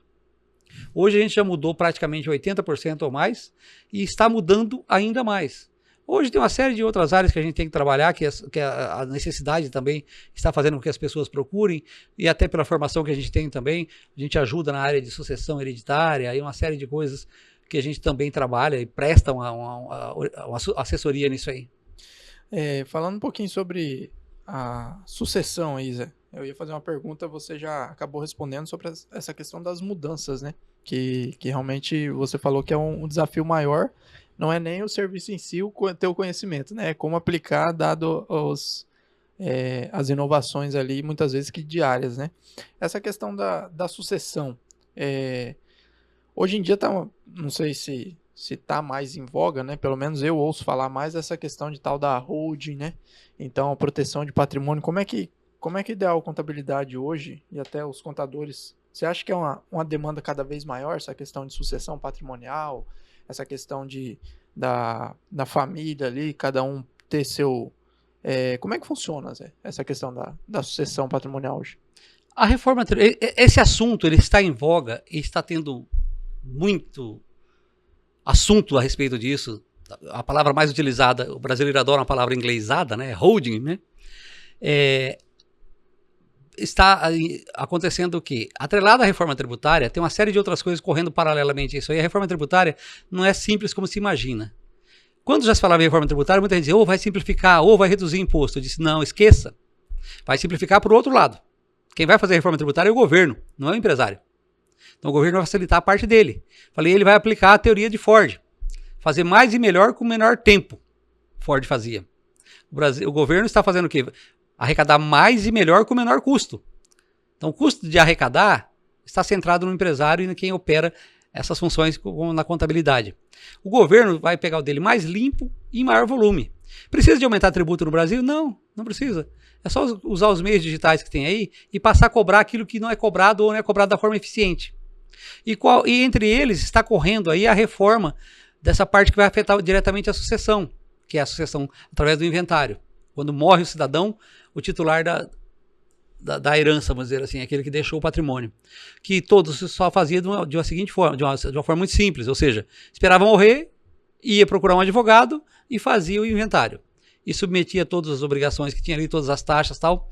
E aí dentro desse processo, aparece lá um filho falecido que largou os netos, que vão ser os herdeiros, que aí já não concordam muito, porque ele já não sabe como é que foi aquilo, como funcionou a formação daquele patrimônio, e já está se achando lesado, já entra com outra ação na justiça, paralisa o patrimônio, dizem que paralisa o processo de inventário, e dizem que tem em Minas Gerais inventário que já rola há 100 anos. E até hoje não resolveram. Nossa. Então, hoje as pessoas estão preocupadas também em preparar isso para que isso transcorra de uma forma mais tranquila. A holding é uma forma de fazer isso. Mas existem outras formas. Existem diversas formas que podem propiciar que os detentores do patrimônio deixem organizado para que os filhos, os herdeiros, já tenham, depois, após sua morte, já tenham definido como será a parte de cada um. O que não tem ocorrido, e as pessoas, até pelo fato de que o ser humano não gosta de tratar da morte, e muito menos da própria morte. Muitos dos casos de pessoas que querem tratar da sucessão em vida, quando começa a tratar, começa a gerar uma indisposição. Pelo fato de tratar da própria morte, quando eu morrer, eu vou morrer. Ou começa a tratar da sucessão, e aí tem casos que você, não necessariamente, quando uma pessoa morre, antes dela morrer, ela tem direitos de dispor parte da herança que não necessariamente para os herdeiros necessários. Aí, o determinado detentor do patrimônio diz, olha, vamos fazer a divisão em vida, mas é o seguinte, eu gosto mais desse neto aqui, eu quero dar um patrimôniozinho para ele, ou eu tenho um filho fora do casamento, eu quero direcionar para ele. Cara, começa a virar uma confusão. Não, aquele filho lá, eu não quero dar nada para ele não, e os outros falam, não dá mesmo não, pai, que senão ele vai cheirar tudo no outro dia. Não, então tem toda a família, dificilmente a família, principalmente as famílias mais numerosas, são muito homogêneas. Então aí começa a causar alguma indisposição que muitas vezes esse assunto morre. Mas assim, o medo das pessoas hoje também está em função da reforma tributária, estar tratando do principal imposto que incide sobre a herança. Seja tratada dela em vida, para transferir para os herdeiros, seja tratado dela após morte. Que o que acontece? Hoje, qual é o tributo que incide mais significativo sobre a transmissão de bens na herança? Seja você fazendo isso em procedimento ainda vivo, e não seria caso de herança, mas seria transferir os patrimônios para os herdeiros, para os filhos, né, para os herdeiros necessários, ou através do pós-morte. A alíquota máxima do chamado ITCMD é 8% no Brasil. Pode ser até 8%. Cada estado regulamenta como ele quer. No estado de Rondônia, por exemplo, a alíquota vai de 2%, 3% ou 4%. O máximo é 4%. Aí, então, de acordo com o montante do patrimônio, é que ela incide. Se for um valor significativo, já pega 4%. E não é muito alto esse valor para ela incidir 4%. E está sendo trabalhado nisso aí. Tem projetos de lei tramitando, paralelamente à reforma tributária, que tem a proposta de que ele chegue a 20%. Então, de 4 para 20. Agora sim, vai chegar a 20? Não. Pede 20. Tem outras que diz que chega a 8. Eu acredito que ela deve ser mantida em 8. Mas o que é o grande golpe da coisa? Não é a alíquota. A alíquota é uma coisa. Ela não precisa nem ser muito alta. É a base de cálculo. Então, está sendo tratado. Tem o PL, Projeto de Lei 68, se eu não estou enganado, de 2023, que já está aprovado, mas para entrar em vigor precisa de aprovar o 108 de 2024, que vai fechar isso tudo. Há pessoas dizendo que querem que isso seja regulamentado até junho. Eu acredito que não vai ser. Se for até junho, vai entrar em vigor de imediato? Não, no mínimo tem que obedecer o princípio nonagesimal, ou seja, 90 dias da publicação da lei. Agora, provavelmente não vai. Tem também o princípio da anterioridade, o princípio da anualidade. Talvez ele não entre em vigor dentro do mesmo ano da aprovação. Talvez ele só entre no ano seguinte. Mas isso aí vai ser uma chuva de processos no STF discutindo essas coisas, que não vai ser fácil. E os estados hoje detêm autonomia de como ele definir a base de cálculo, definir a alíquota e até a base de cálculo e a forma de apuração. Nesses projetos que eu acabei de citar, o governo federal interessado nisso, ele vai acabar com essa autonomia dos estados de definir essas bases de cálculo. Os estados não vão poder fazer como se faz no estado de Rondônia, que é 2, 3 ou 4%, a base de cálculo é pré-determinada, é declaratória. Não. A exemplo das holdings. Hoje se constitui uma holding e se faz a transferência das cotas para os filhos com base no valor nominal, o valor que está lá na declaração de imposto de renda da pessoa física, de um bem que foi adquirido há 30 anos atrás, que hoje ele está valendo R$200 mil. Com essa nova forma que estão criando, ela não vai ser avaliada pelo valor que foi integralizado no patrimônio da holding, valor originário. Vai ser avaliado pelo valor de mercado daquele bem. Então você pega uma fazenda que está declarada aí por R$200 mil hoje, que o proprietário dela tinha ela há 30 anos atrás, e põe ela a valor de mercado hoje aqui. Quantos alqueires de terra ela representa, quanto é o alqueire de terra hoje, quanto significa isso, e aplica 8% em cima. Que eu acredito que os estados, que o maior, palavra feia, golpe, não vai ser aumentar a alíquota, vai ser mexer na base de cálculo. Então, essa reforma tributária, ela vem cheia de travas, que é basicamente assim, ela veio, não é para diminuir um centavo da arrecadação, manter ou aumentar. E aumentar a alíquota ou criar imposto novo pega muito mal politicamente. Mas quando se mexe na base de cálculo, as pessoas vão perceber, poucos tomam conhecimento. E vão perceber na hora que já não tem mais jeito também. A gente vai fazer só uma pausinha rápida para dar um recado, passar um recado dos nossos patrocinadores. Fala pessoal, recado rápido dos nossos patrocinadores. Para você, estudante acadêmico, se você já está em uma graduação, quer migrar para Farol, se você pensa em fazer uma graduação, Farol está de portas abertas, Direito, Psicologia, Ciências Contábeis, mais de 15 pós-graduações aí, entre pós-graduações presenciais e EAD. Para mais informações, acesse o link na descrição, o QR Code que está aparecendo aqui na tela e fale com o pessoal lá da Farol, referência em Rolim de Moura e toda a região. A Rolimnet, maior rede de fibra ótica da região norte, está com uma super promoção. Em um super combo de internet, TV, telefonia móvel. Para mais informações, acesse o link na descrição ou o QR Code que está aparecendo aqui na tela. A Alvorada, produtos agropecuários com mais de 38 anos de história, presente em 10 estados brasileiros, mais de 60 lojas no país, também está presente em Rolim de Moura. Uma mega loja ali na frente do Espaço Alternativo, com soluções integradas, as melhores marcas para o produtor rural. Então, se você ainda não fez uma visita para a Alvorada, faça uma visita, acesse o QR Code que está na tela ou o link na descrição e acompanhe as novidades da Alvorada, você produtor rural. E voltando a falar sobre... Até chegar a essa questão da sucessão patrimonial, é muito importante, a gente já comentou, né, no episódio sobre a questão também do planejamento, né? Então, ter o que passar ali adiante é importante, o planejamento. Hoje, como é que você enxerga hoje, Zé? Tem algumas empresas que de repente chega lá para o Ideal Contabilidade, que não teve um bom planejamento, e aí na hora de mudar de repente regime por obrigação ou por opção, acaba sendo um problema grande porque não teve um bom planejamento? Como é que você enxerga hoje essa questão do planejamento tributário para uma empresa? O planejamento, ele é fundamental. Se você faz as opções mal feitas, pode custar, inviabilizar a tua operação. O custo acaba, mais os tributos, acaba anulando aquela tua receita. Então, é muito viável que se faça o planejamento bem setorizado de acordo com as atividades.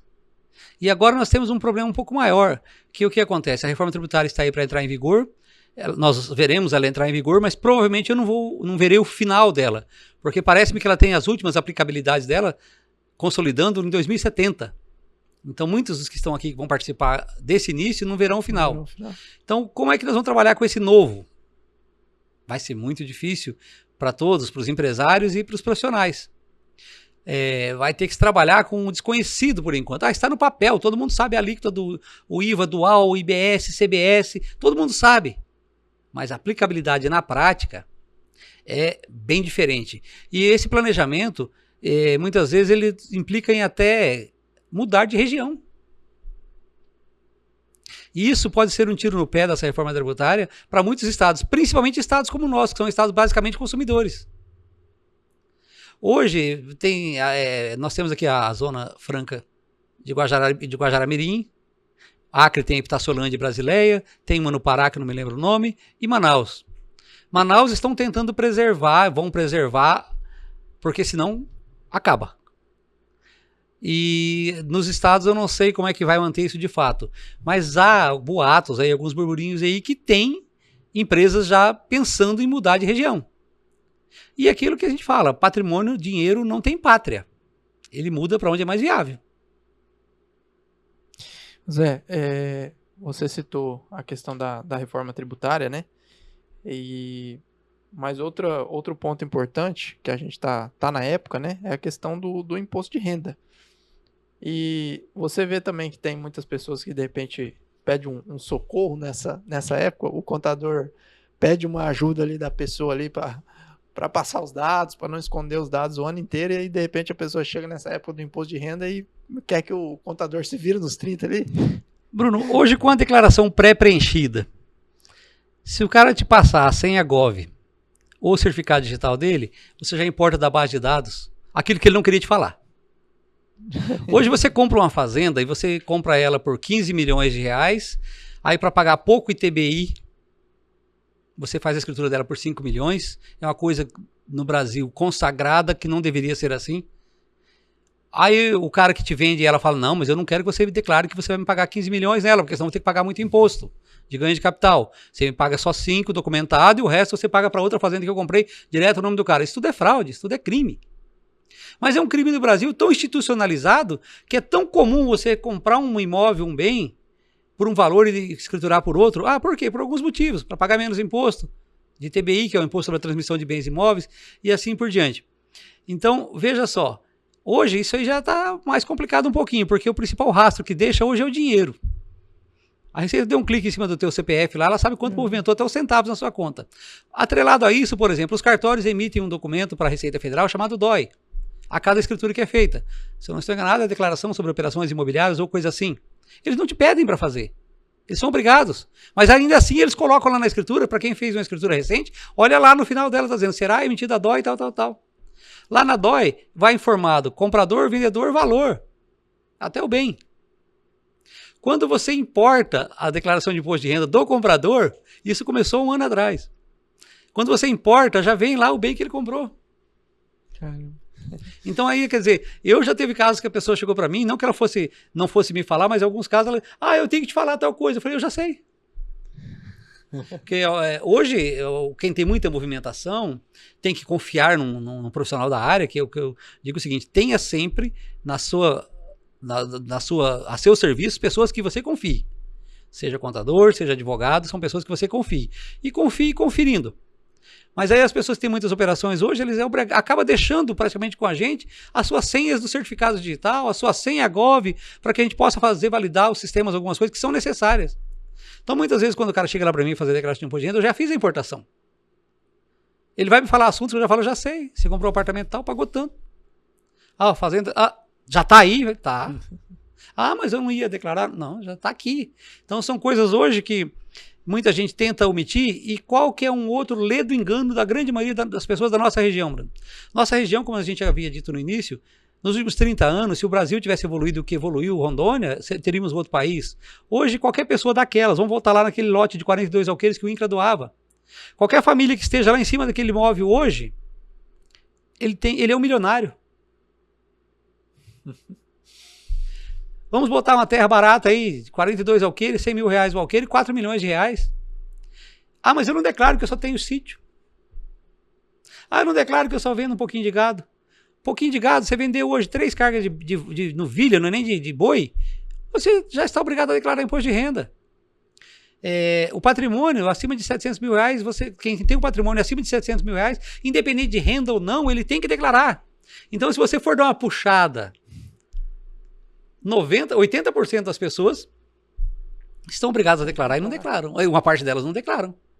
Ah, mas fulano não teve problema até hoje, mas já está começando a ter. O ano passado, atrelado a essas novidades, o ano passado foi a primeira vez que eu vi alguns produtores rurais receberam uma cartinha em casa. A Receita muito educada, dizendo, olha, viemos te avisar que você está obrigado a entregar a declaração de imposto de renda porque você ultrapassou o limite de isenção. O que vai acontecer com ele? Ele não declarando, ela vai, com o passar do tempo, ela vai lançar, vai deixar o CPF dele com restrições. Vai cancelar o CPF dele. Ele vai se aposentar, vai ter problema. Ele vai receber um benefício, ele vai ter problema. Então, o que acontece? Está obrigado a declarar. Ele não declarou, ele já passa a ser devedor de uma multa. A multa, se não tiver imposto a pagar, é baratinha. Já faz anos que ela está congelada em R$ 165,74. Mas o maior problema não é a multa. E a multa pode exceder a isso tranquilamente se houver imposto a pagar. Então, o que acontece? Hoje, se você pega qualquer pessoa aqui da região, qualquer casa aqui em Rolim de Moura, você olha, é 800 mil, 700 mil. A maioria, eu falo as casas porque até há um ano atrás, o limite para declaração de imposto de renda por patrimônio era quem detinha um patrimônio até 400 mil reais. O recaso, pensava, 400 mil. Então, aquele cara está obrigado a declarar. Então, hoje, as pessoas que detêm patrimônio, detêm imóveis na nossa região, qualquer lote de imóvel pequeno, qualquer lote rural pequeno, eles estão obrigados a declarar. Eu vendi as commodities, como por exemplo a carne, a soja, café. Dado os valores que promovem de receita, o que são 3 cargas de gado hoje? 54 cabeças de gado, você vai bater os 54 cabeças de gado no ano, não é que está limitado a cabeças, é a valores. Os valores. Então, o que acontece? Você já está obrigado a declarar. Mas eu não vou declarar. A Receita já sabe. Esses dados, essa base de dados já está toda na base da Receita Federal. Ela já sabe tão bem quanto melhor que você. E assim por diante. São coisas que não tem muito mais como omitir. Eu aconselho que todas as pessoas comecem a se regularizar o mais rápido possível, não entrem em desespero, mas comecem a se regularizar, a dar importância. Porque muita gente fala, deixa para lá o dia que morrer os filhos se virem. Essas regras de sucessão, de tributação, elas vão se agravar ainda mais. Talvez não seria inteligente você deixar um patrimônio pelo qual você se esforçou tanto, para os filhos destruírem eles, os herdeiros destruírem eles, só tentando regularizar, porque eles não têm nem noção e como vai acontecer isso aí. Inicialmente nós estávamos falando de evolução, né, de sistemas, essas coisas. O produtor rural hoje, se ele quiser ter em mãos um sisteminha, que ele simplesmente dá um clique no celular, ele vê ali todas as notas que foram emitidas para ele, de compra que ele fez, que são as chamadas despesas dele, e todas as notas que ele emitiu. Ou seja, não necessariamente as que ele emitiu, mas aquelas que o frigorífico emitiu quando comprou o boi dele, que a empresa de compradora de café emitiu quando comprou o café dele, e assim por diante. Então, a soja. Então, hoje você pode ter esse controle na palma da mão. Nós oferecemos isso para os nossos clientes. Hoje nós temos um sistema que ele tendo lá o certificado digital dele válido, simplesmente nós vamos importando esses dados com os cliques que se dá lá, importa da base de dados da nota fiscal, e a gente só apresenta para ele, fala, você quer dar uma olhadinha? Faz um favor, clica lá em cima daquele aplicativo que a gente já instalou para você, dá uma olhadinha lá, olha lá, tua receita até hoje. Foi o que você vendeu até hoje. Olha lá, quanto você gastou. Nota fiscal, clica naquele outro ícone ali que você vai ver as notas que foram emitidas para você. Eu não estou sabendo aqui fazer a conta, se deu despesa, se deu prejuízo, se deu lucro e tal. Clica lá naquele outro campo que ele já vai te dizer, olha, você gastou mais do que, ou vendeu tantos milhões a mais do que gastou. Então hoje, Isso aí são as coisas simples que estão na nossa mão. Imagina do fisco. Muitas vezes essa questão do digital ele veio para facilitar, mas tem um outro ponto, né, Zé? Cada vez mais o circo está fechando ali, o cerco está fechando, né? E não tem para onde os empresários correrem. Não tem mais aquela coisa de antigamente que era muito manual, de você omitir informação, né? O fisco não faz isso até hoje por algumas questões. Uma que se matar a galinha dos ovos de ouro, não vai ter mais ovos. E outra, se o povo pagar tudo, ele vai exigir tudo. Mas à medida que vai acontecendo, e como está acontecendo, você não tem a dúvida de que a cada dia vai apurar e vai cercar ainda mais. Tem mais controle, né? A sede arrecadatória e a má gestão não vai acabar. Ela só vai aumentar. E alguém vai ter que pagar. Alguém vai ter que pagar. Vamos dizer assim, a firma é boa, mas a administração é bem mais ou menos. Zé, essa questão de responsabilidade, vamos analisar essa questão. Você disse que o contador ele responde, né? Tanto civil quanto criminalmente. Você acredita que com essa questão do digital que avançou, hoje 2 cliques ali se importa, muitas vezes nem precisa fazer o registro ali. Você acha que nessa questão da responsabilidade, porque o contador assina ali, isso tira um pouquinho o peso também? Porque antigamente, como era mais manual, você falou que você tinha que conferir, olhar, bater o carimbo, você mesmo escrever, depois ainda no final assinar aquela movimentação e estava mais refém também do que o empresário passava ali, né, de informação. Você acha que hoje também com essa questão do digital, essa facilidade de importar, tirou um pouquinho a questão do peso aí, porque já vem, a informação já está ali mesmo que a pessoa não queira passar? Não, eu acho que ela está com uma facilidade muito maior de responsabilizar o profissional. Eu acho que o profissional da área ele está mais à mercê ainda. E o que acontece? Tem que tomar um cuidado muito grande, porque em todas as legislações, tanto na federal como na estadual, tem lá a responsabilidade solidária do profissional. Se faz um auto de infração pela fraude, pela omissão, pela sonegação de alguns milhões de reais. Dependendo dos casos, o fisco já pode lançar o responsável pela contabilidade, o contador, como responsável solidário. E a responsabilidade solidária, ou seja, se o principal devedor não pagar, ele tem que pagar. Contador. Ah, mas não, ele vai pagar? Ele não vai pagar, não, mas ele vai bloquear os bens dele. Então, no fim da história, ele tem que pagar a dívida de terceiro, que talvez ele não contribuiu para aquilo, mas o que acontece? Ele tem que procurar agir com a forma da maior boa-fé possível, até para provar para o fisco que ele não foi parte daquele procedimento. Agora, aqueles mais audaciosos, mais corajosos, que querem enricar de uma vez, que acham que é mais fácil ganhar bastante dinheiro com pouco serviço, muitos deles se propõem a participar de operações que é nitidamente fraude. Olha, aí eu acho que é até bem louvável que ele seja penalizado mesmo, porque os bons não precisam pagar pelos ruins. A nossa atividade, só por si só, ela já é uma atividade de risco. Existem hoje seguros de responsabilidade civil, mas ele vai cobrir se você agiu de má fé? Então, assim, se você agiu de má fé, dificilmente. Seguro é assim, ele é bom de fazer e ruim de pagar. Será que ele vai pagar pela sua má fé? Não vai. Então, tem que tomar o maior cuidado possível, porque na nossa atividade, você não querendo ou querendo, você já está exposto ao risco de uma forma bastante agressiva. Você não está à mercê, assim, não basta você dizer, você tem que procurar agir com boa fé e, de fato, mostrar isso e procurar fazer sempre a melhor forma de que você não faça parte dos negócios escusos, porque uma hora vai sobrar para a cabeça. Sobra, né? É aquele negócio que a gente falou, muitas vezes falta só o governo se importar ali e olhar aquele processinho, né? Sim.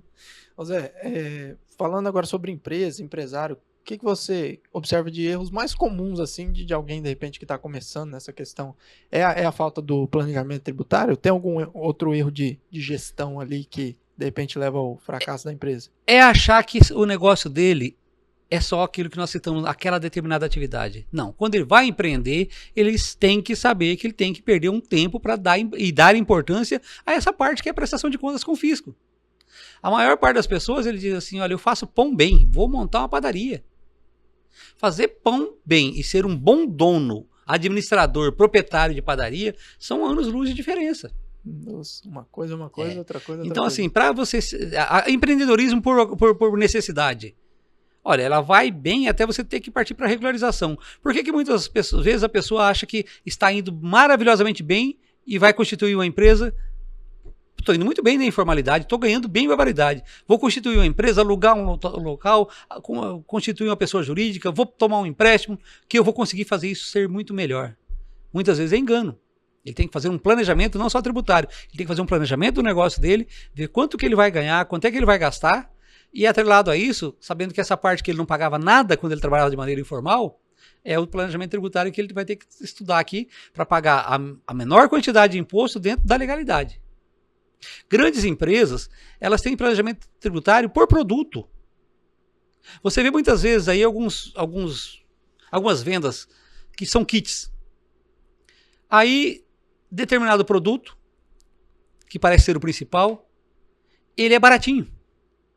Mas você não consegue comprar separado, você só compra junto. Aí a outra parte que compõe o kit, ele deveria ser barato, mas ele é bastante caro. O preço dele é muito superior. Se você for pegar um documento ali, fiscal que te emitem naquela hora, você vai ver que o lanche, valor bem baixo. Mas o refrigerante, bem alto. Porque o lanche tem uma tributação diferente. O refrigerante tem uma tributação monofásica lá na fase inicial e termina. Então, se ele vender com lucro de 1000%, ele já não vai ter alguns impostos que vai incidir ali.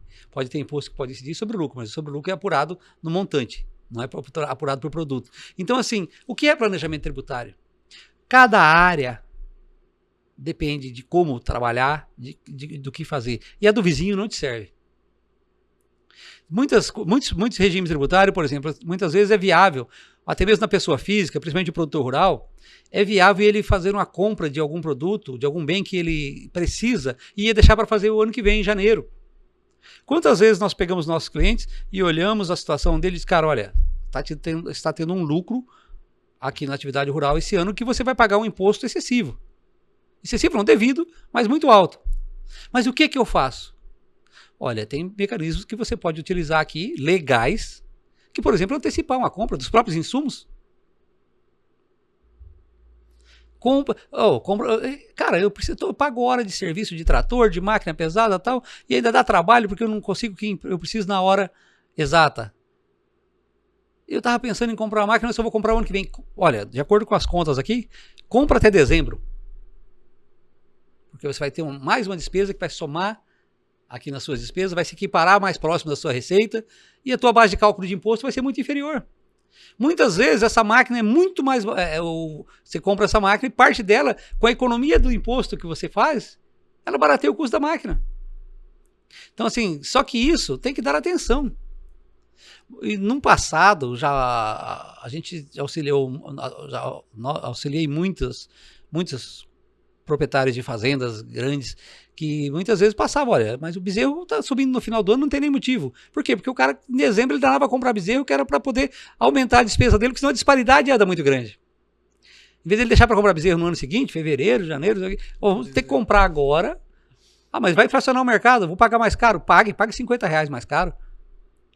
No fechamento aqui vai te favorecer. Então o planejamento tributário ele não é estático, não. É por atividade, por produto. E tem que estar constantemente se revisando ele. É como planejamento, todo planejamento tem que ser flexível, né? Tem N maneiras, né? Pelo que você falou ali, então, muitas vezes até o empreendedor tem uma coisa na cabeça, que o planejamento tributário, chegar lá é um negócio engessado. E como você falou, é personalizado de acordo com... E as pessoas falam, planejamento tributário é um objeto que está longe do meu alcance. Não, você está sendo o objeto, vítima do planejamento tributário a todo momento. Então tem que dar atenção, né? Tem que dar atenção. Você se atreveu a fazer alguma coisa, seja como pessoa física ou como pessoa jurídica, você tem que estar planejando. Porque senão você acaba tendo a atividade corroída. A receita acaba desaparecendo. Então, por exemplo, algumas atividades, das atividades que parecem que serão as mais penalizadas com a reforma tributária, é a área de serviços e a área imobiliária. Eu acredito que deverá de haver algum ajuste nisso aí, porque algumas delas têm risco de aumentar 70%, 80% do imposto. Mas se você for falar isso com os técnicos que estão trabalhando com isso, você vai dizer, não, você está maluco, você não conhece. Na prática, pode ocorrer. Planejamento tributário, vamos dizer assim, da pessoa física para a jurídica. Vamos dizer aquela pessoa que aluga imóveis com pessoa física. Qual que é a tributação dela? Tabela progressiva. A alíquota vai até 27,5%. Pega-se a renda mensal de aluguel, calcula-se por 27,5%, subtrai lá um determinado valor e apura-se o valor do imposto. Quer dizer, ela chega quase a 27,5%. Porque o pessoal, todo mundo firma assim, não, é 27,5%. Não, ela tem uma reduçãozinha insignificante, mas tem. Vai dar quase os 27,5%. Mas e se eu constituir como jurídica e tal, quanto que eu vou pagar? Menos da metade. Só que tem uma coisa, a reforma tributária agora é uma das que se não mudarem, a quem vai levar uma das grandes bordoadas vai ser essa atividade, a atividade imobiliária na pessoa jurídica, atividade de locação. Ela pode aumentar, chegar a quase 22%, ela vai quase chegar perto da pessoa física. Então vai haver um impacto muito grande no mercado, tanto do fornecimento de unidades imobiliárias, como de locação. Porque hoje, locação ela chega a 11,33%, depende do regime de tributário dela, mas o mais comum, ela vai chegar a 11,33%, pode subir um pouquinho mais de acordo com o faturamento. Se ela for para 22%, não tem um aumento aí de 9%, 10% praticamente. Vai quase dobrar. Então, são impactos significativos. E aí dizia, como é que nós vamos fazer com o planejamento tributário? Eu preciso de me precaver. Qual é a ação que a gente tem para fazer essas alíquotas mudarem? Qual é a ação que a redução que o governo está propondo vai ser aumentada para que o imposto não chegue nesse impacto? Nenhuma. São coisas mais políticas, né? Coisas que algumas coisas não adianta a gente se aborrecer muito, que nós não temos nenhuma ingerência. Zé, falando um pouquinho sobre essa questão rural, eu vou fazer duas perguntas em uma já. Você recentemente participou, né, de um evento sobre o agro aí, e fala um pouquinho mais sobre essa questão de participar, né? Você falou dessa questão de estar se atualizando também, fundamental hoje para qualquer segmento, e também como é que você vê essa crescente. Eu acredito que muitos donos de fazendas, igual você citou, hoje eles abrem muito mais o olho para essa questão, né, de imposto do que antigamente, né? Como é que é essa questão de evento aí, você citando um pouquinho desse evento que você participou, e essa questão hoje de pessoas aí do agro, de grandes fazendas, a atenção que eles estão dando hoje para essa atividade contábil? O agro, no momento, ele é uma área a ser explorada, uma área de trabalho para o contabilista e tributaristas também, amplo, vamos dizer nova. Por quê? Porque, como eu disse, as commodities valorizou bastante, o patrimônio valorizou bastante, então todos os produtores rurais e proprietários rurais são potenciais clientes. Vai ser bastante impactado também pela reforma tributária. Os proprietários rurais, produtores rurais, eles estão bastante preocupados hoje, estão procurando essa assessoria. Hoje no escritório de contabilidade nós temos uma boa parte da nossa receita que vem dos clientes do agro. Anteriormente não existia isso, porque não se dava importância e também eles não eram alvo da arrecadação, vamos dizer assim, bem pouco alvo da arrecadação. O que aconteceu com o agro? O agro foi o único setor da economia que não parou na pandemia. Não pediu arrego, não parou e se lascou. Porque a Receita Federal falou, puxa vida, tem um setor aí que está próspero, não dá atenção. Não está falando nada, está produzindo, está pagando imposto, nós precisamos de olhar um pouco melhor para eles. Vamos olhar que eles merecem uma atenção com mais carinho. E assim começou. Aliado aí a esse pessoal dos cantores sertanejos aí, um boi de 20 arroba vezes tantos reais, olha só quanto é que dá. Aliado mais um pessoal aqui do norte do Mato Grosso que adora fazer vídeo da colheita e dizer que isso aqui só tem um produto que pode dar mais do que isso, nem ouro, é só se for droga. Pra que isso, gente? Tá ganhando dinheiro, fica quieto. Então isso acabou chamando muita atenção da Receita, e o agro é tech, o agro é pop, o agro é tudo e é fiscalizado agora. Também, né? Então a Receita está voltando a atenção bastante significativa, e a reforma tributária trará impactos mais significativos ainda em cima do pessoal do agro. Agora, vamos desesperar? Vamos parar? Não, vamos nos adequar.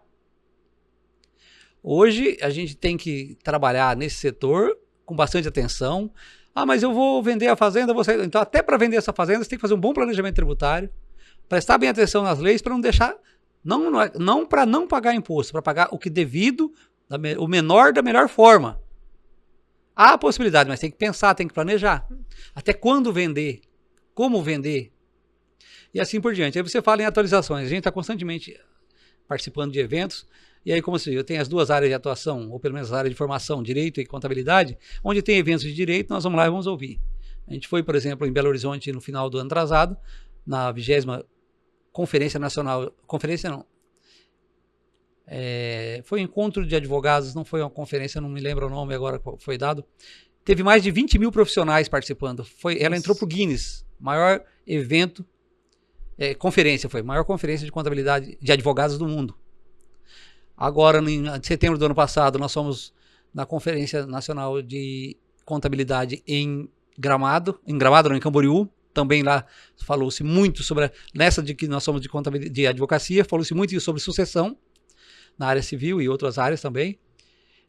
Nessa de Camboriú, muito nós ouvimos sobre a reforma tributária, inclusive pessoas da área de contabilidade que estão trabalhando junto para tentar minimizar o impacto, porque o governo pediu o apoio do CRC, do CFC e tal, mas houve pouco, né? Mas pelo menos tem gente lá participando.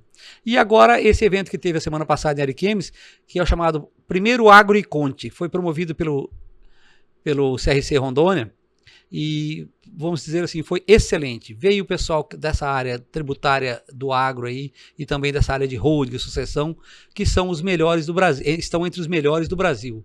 Nós tivemos ali uns 5 palestrantes que foi de fato assim excelente.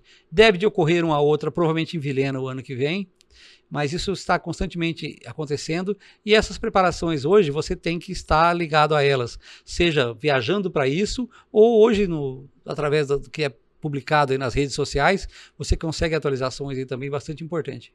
Como é que você enxerga, Zé, o futuro assim até do ideal contabilidade e do mercado contábil aqui na região? Você acha que vai caminhar para onde? Tanto com essa questão de atualizações digitais, essa questão de reforma tributária, né? Tanto na questão da prestação de serviço, né? No atendimento ao cliente, você enxerga que, de repente, cada vez mais vai ficar um atendimento remoto, de repente, e até na questão da importância do ramo, do segmento, olhando de repente se der para projetar 10 anos à frente aí no mercado, nesse segmento que muda constantemente. Os 10 anos seguintes não dá para se basear com efeito dos 10 passados. Ele será muito mais impactante. Agora, vamos desesperar? Nos desesperar não, vamos nos adaptar. Se nós não tivéssemos tomado medidas e passado a atuar de uma maneira diferente do que fomos no passado, da origem lá do ideal contabilidade, também já teríamos desaparecido ou prestes a desaparecer. Então eu não tenho medo dos próximos 10 anos, porque nós vamos, tipo camaleão, nós vamos se adaptando a ele. Nós somos da época que tinha só um aparelho de telefone no escritório e tudo caía em mim. Agora não, agora tem clientes que eu não conheço pessoalmente, atendo, e assim por diante. Hoje você não tem aquele fluxo, como era banco antigamente. Aquelas filas enormes para você fazer um recolhimento de uma conta de água, de energia. Hoje você não faz perguntar quando você foi no banco a última vez, você não lembra. Então o escritório também não está muito diferente. Nós temos mecanismos hoje que a gente consegue atender empresas de perto, de longe, de qualquer região do Brasil, e também que o cliente não tem que necessariamente ir lá no escritório.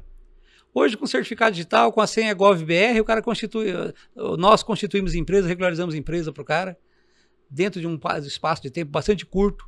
Ah, mas onde é que você começou a fazer o alvará de uma empresa lá em Santa Catarina? Facilmente. Então, tem uma série de coisas que já mudou bastante, que já nos credibiliza a dizer que nós vamos sobreviver no futuro. Então, não tenham medo. Eu vou dizer uma coisa para vocês. Dentro do que está se apresentando aí, 2 áreas que não fica desempregado, só se quiser. Por exemplo, quem está formado em contabilidade e direito. Só se ele quiser ficar. Não fica, porque eu queira trabalhar também, né? Não é assim. É importante. Tem que trabalhar, tem que ser aquela pessoa que busca o trabalho, não espera o trabalho chegar nele. Tem que ser proativo. Hoje, um dos grandes problemas de profissionais hoje, geração Z, está acabando o alfabeto, já não tem mais nem letra para eles, é que acham que a solução é tudo dentro de casa, assistindo a série e trabalhando pelo aplicativo. Não é bem assim. Tem coisas que ainda tem que ter o relacionamento, a convivência e ser proativo. Não é esperar o trabalho chegar em você. É ir em busca do trabalho. Isso aí pode ficar tranquilo que não vai ficar seja qual for a forma da execução do trabalho, vai ter trabalho para todo mundo. Vai ter muito trabalho. Ô Zé, como é que o José Carlos de Oliveira enxergava lá atrás o escritório de contabilidade? Porque hoje você disse que consegue atender tranquilamente qualquer região do país, né, com esses meios digitais. Como é que na sua visão você enxergou essa evolução? Por exemplo, que naquela época era pensamento 100% presencial, né? Preciso estar Físico e presencial. Pessoalmente aqui com a pessoa para ela me passar. Qual que é a sua visão dessa evolução aí? Foi pro bem. Eu acho que nada que aconteceu foi pro mal. Eu começo a contar de vez em quando lá no escritório algumas passagens de como se dava a entrega da guia de imposto para o cliente, a entrega de uma declaração que era feita para a Receita Federal e assim por diante, que eu conto e eu vejo a cara dos meninos assim olhando, e tem gente que está lá comigo já tem mais de 20 anos, que fica assim assustado, porque acha que é a história que está aumentando, criando, inovando naquela história. Não, são coisas que há poucos anos atrás você tinha que sair daqui de Rolim de Moura para levar guias, para levar declarações na Receita Federal em Ji-Paraná, ela em papel e um disquete junto, para você chegar lá, o cara lê o disquete, bateu o carimbo no papel. Se você não fizesse aquilo, a multa era altíssima. Lembro de uma passagem que eu estava indo para Ji-Paraná, já no último dia para entregar umas declarações da época. Quando eu cheguei aqui na antiga balsa, o rebocador estava quebrado. E não dava tempo de voltar para Rolim para ir por Pimenta, para Ji-Paraná. E tinha que entregar naquele dia. Um cidadão na época, um senhor pescador, ele falou assim: se o senhor quiser, eu atravesso o senhor aqui. Eu falei: meu Deus, eu nunca tinha andado naqueles barquinhos que não dá pouco mais de 3 metros de comprimento, se der, estreitinho. Me sujeitei, sentei lá e ele atravessou a remo naquele Rio Machado. Do outro lado, eu não lembro bem se eu peguei um ônibus que estava do lado de lá, que ia voltar, porque não tinha como passar, ou foi com um táxi. Acho que foi um táxi. E fui para Ji-Paraná entregar, porque eu tinha que chegar lá nem que fosse a pé. Declarações de imposto de renda, a gente gerava pacotes e pacotes de disquete, mais a guia, e ia entregar lá no Banco do Brasil para eles baterem um carimbo naquilo. E isso hoje não existe mais. Hoje, com alguns segundos, você envia inúmeras declarações com uma facilidade muito grande. E aí a gente tem o hábito de só reclamar, né? Nossa, a maioria das coisas que vem aí vem para o bem. Então eu não tenho medo, receio. E o ser humano é o bicho que melhor se adapta. O que eu vou fazer sem a perna? Vai viver. Ele consegue se adaptar. A não ser que ele não queira se adaptar. Mas do contrário, você vê pessoas aí com um exemplo de superação que a gente fica com vergonha de não fazer coisa simples, que tem hora que a gente julga que não é capaz ou não superaria. Não. Tudo que está por vir aí, convida, nós vamos superar. Zé, você tem mais histórias aí engraçadas aí, seja dessa vida de contador, ou seja alguma história aí no trato com empresa aí de antigamente aí? Olha, eu não sou dos mais... Eu sou muito determinado para algumas coisas. Tem uma que eu tenho vontade de fazer, mas eu te adianto, não farei. Escrever um livro. Tem cada passagem dentro do escritório de contabilidade. Eu não digo para você que o cara lá do guarda-livros era aquele que fazia tudo? Sim. Escritório de contabilidade, inicialmente aqui na nossa região, você tinha que saber de tudo. O cliente ligava no escritório para perguntar: escuta, você sabe onde conserta fogão? Era informação. Mas é absurdo. Não. Coisa assim. Tem várias outras, né? Mas tem uma delas que me marcou muito assim, a curiosidade. Determinado cidadão chegou para mim um dia no escritório e falou assim: eu queria fazer um contrato. De quê? Não, em resumo, um contrato de aborto. Falei: cara, me contou a história. Eu disse o seguinte: falei, cara, é o seguinte, coisa errada você não escreve em lugar nenhum. E se for para escrever, escreva na praia, que a onda apaga rapidinho. Olha cada coisa. O cara queria fazer um contrato para eximir a responsabilidade dele de um aborto, que era o suposto pai da criança. Porque a sogra ia levar a fulana, que era só para ele entregar o remédio que ela dava. A sogra não, né? A mãe da moça. Eu falei: gente, que coisa. E assim tem inúmeras outras. Tem cada passagem assim absurda. Se eu fosse um pouco mais dedicado, é que eu me propus, eu tenho vontade, mas eu me propus de não fazer. Escrever essas passagens num livro. Tem coisas absurdas. Zé, uma última ainda sobre essa questão de tendências aí. A gente citou pouco tempo atrás, a questão da inteligência artificial, você citou. Como é que você enxerga? Conversando, né, dias atrás, a gente já falou sobre essa questão da inteligência artificial que precisa ali do conhecimento humano para se basear em alguma coisa, né? Mas como é que você enxerga, tanto seja na questão da advocacia ou quanto na contabilidade, essa questão da inteligência artificial? Tem um risco. E muitas coisas já se apresentam, esse risco na prática hoje. Há algumas coisas que não tem como ser o ser humano para fazer. Na área do direito, aí já tem algumas coisas que a gente vê em alguns julgados aí, em algumas decisões, que elas são feitas puramente pela IA. E tem tido assim, tem coisas que têm sido objetos aí de coisas absurdas. Então existe um risco. Eu acho que os riscos, os erros, essas coisas serão reparadas. Tudo que se implanta, alguém vai sofrer algumas coisas, algumas consequências por isso. Então, vamos pegar por coisas simples. Antigamente você só assinava se fosse com a caneta. O cliente viajava, não tinha deixado a procuração, estava em São Paulo, tinha que assinar um documento hoje. Como? Não tinha como. Aí foi quando surgiu o certificado digital, não muitos anos atrás. O que é certificado digital? A gente nem sabia como é que se daria. Primeiro os clientes nossos que foram fazer certificado digital, eles tiveram que sair daqui de Rolim de Moura, com todos os documentos originais da empresa, ir a Porto Velho. Tinha um lugar lá que eu não me lembro o nome, mas não sei o que era, shopping ali, na Carlos Gomes. E lá era o único lugar que fazia o certificado digital. E hoje você sabe que o certificado digital é o A1, é o A3 e tal. Chegava lá, o cara fazia o certificado digital, chegava aqui, a hora que ele ia na empresa para emitir a nota fiscal. Ah, não, esse certificado aqui não serve para emitir nota fiscal. Ele teria que voltar lá em Porto Velho para poder fazer o que ele teria feito o A1, que não era o mais simples, não servia para fazer aquelas operações. Tinha que voltar lá a fazer o A3, que era o que servia. E tudo com meio físico, seja no disquete, seja no cartão, seja no pendrive. Hoje você consegue fazer um certificado digital por videoconferência, o cara não precisa nem estar aqui. Assinar, desde que você tenha a senha do certificado digital, você assina de qualquer lugar. O teu cliente está hoje lá em São Paulo, ele precisa assinar alguma coisa de certificado digital. Se ele não tiver com o certificado digital lá, depende do tipo de certificado, é só enviar um arquivo para ele, ele instala em qualquer máquina lá e assina.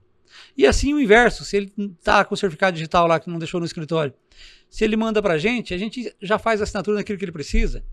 Então assim, tem risco? Tem, você passa a ter que confiar, mas você tem que trabalhar com pessoas com as quais você confia.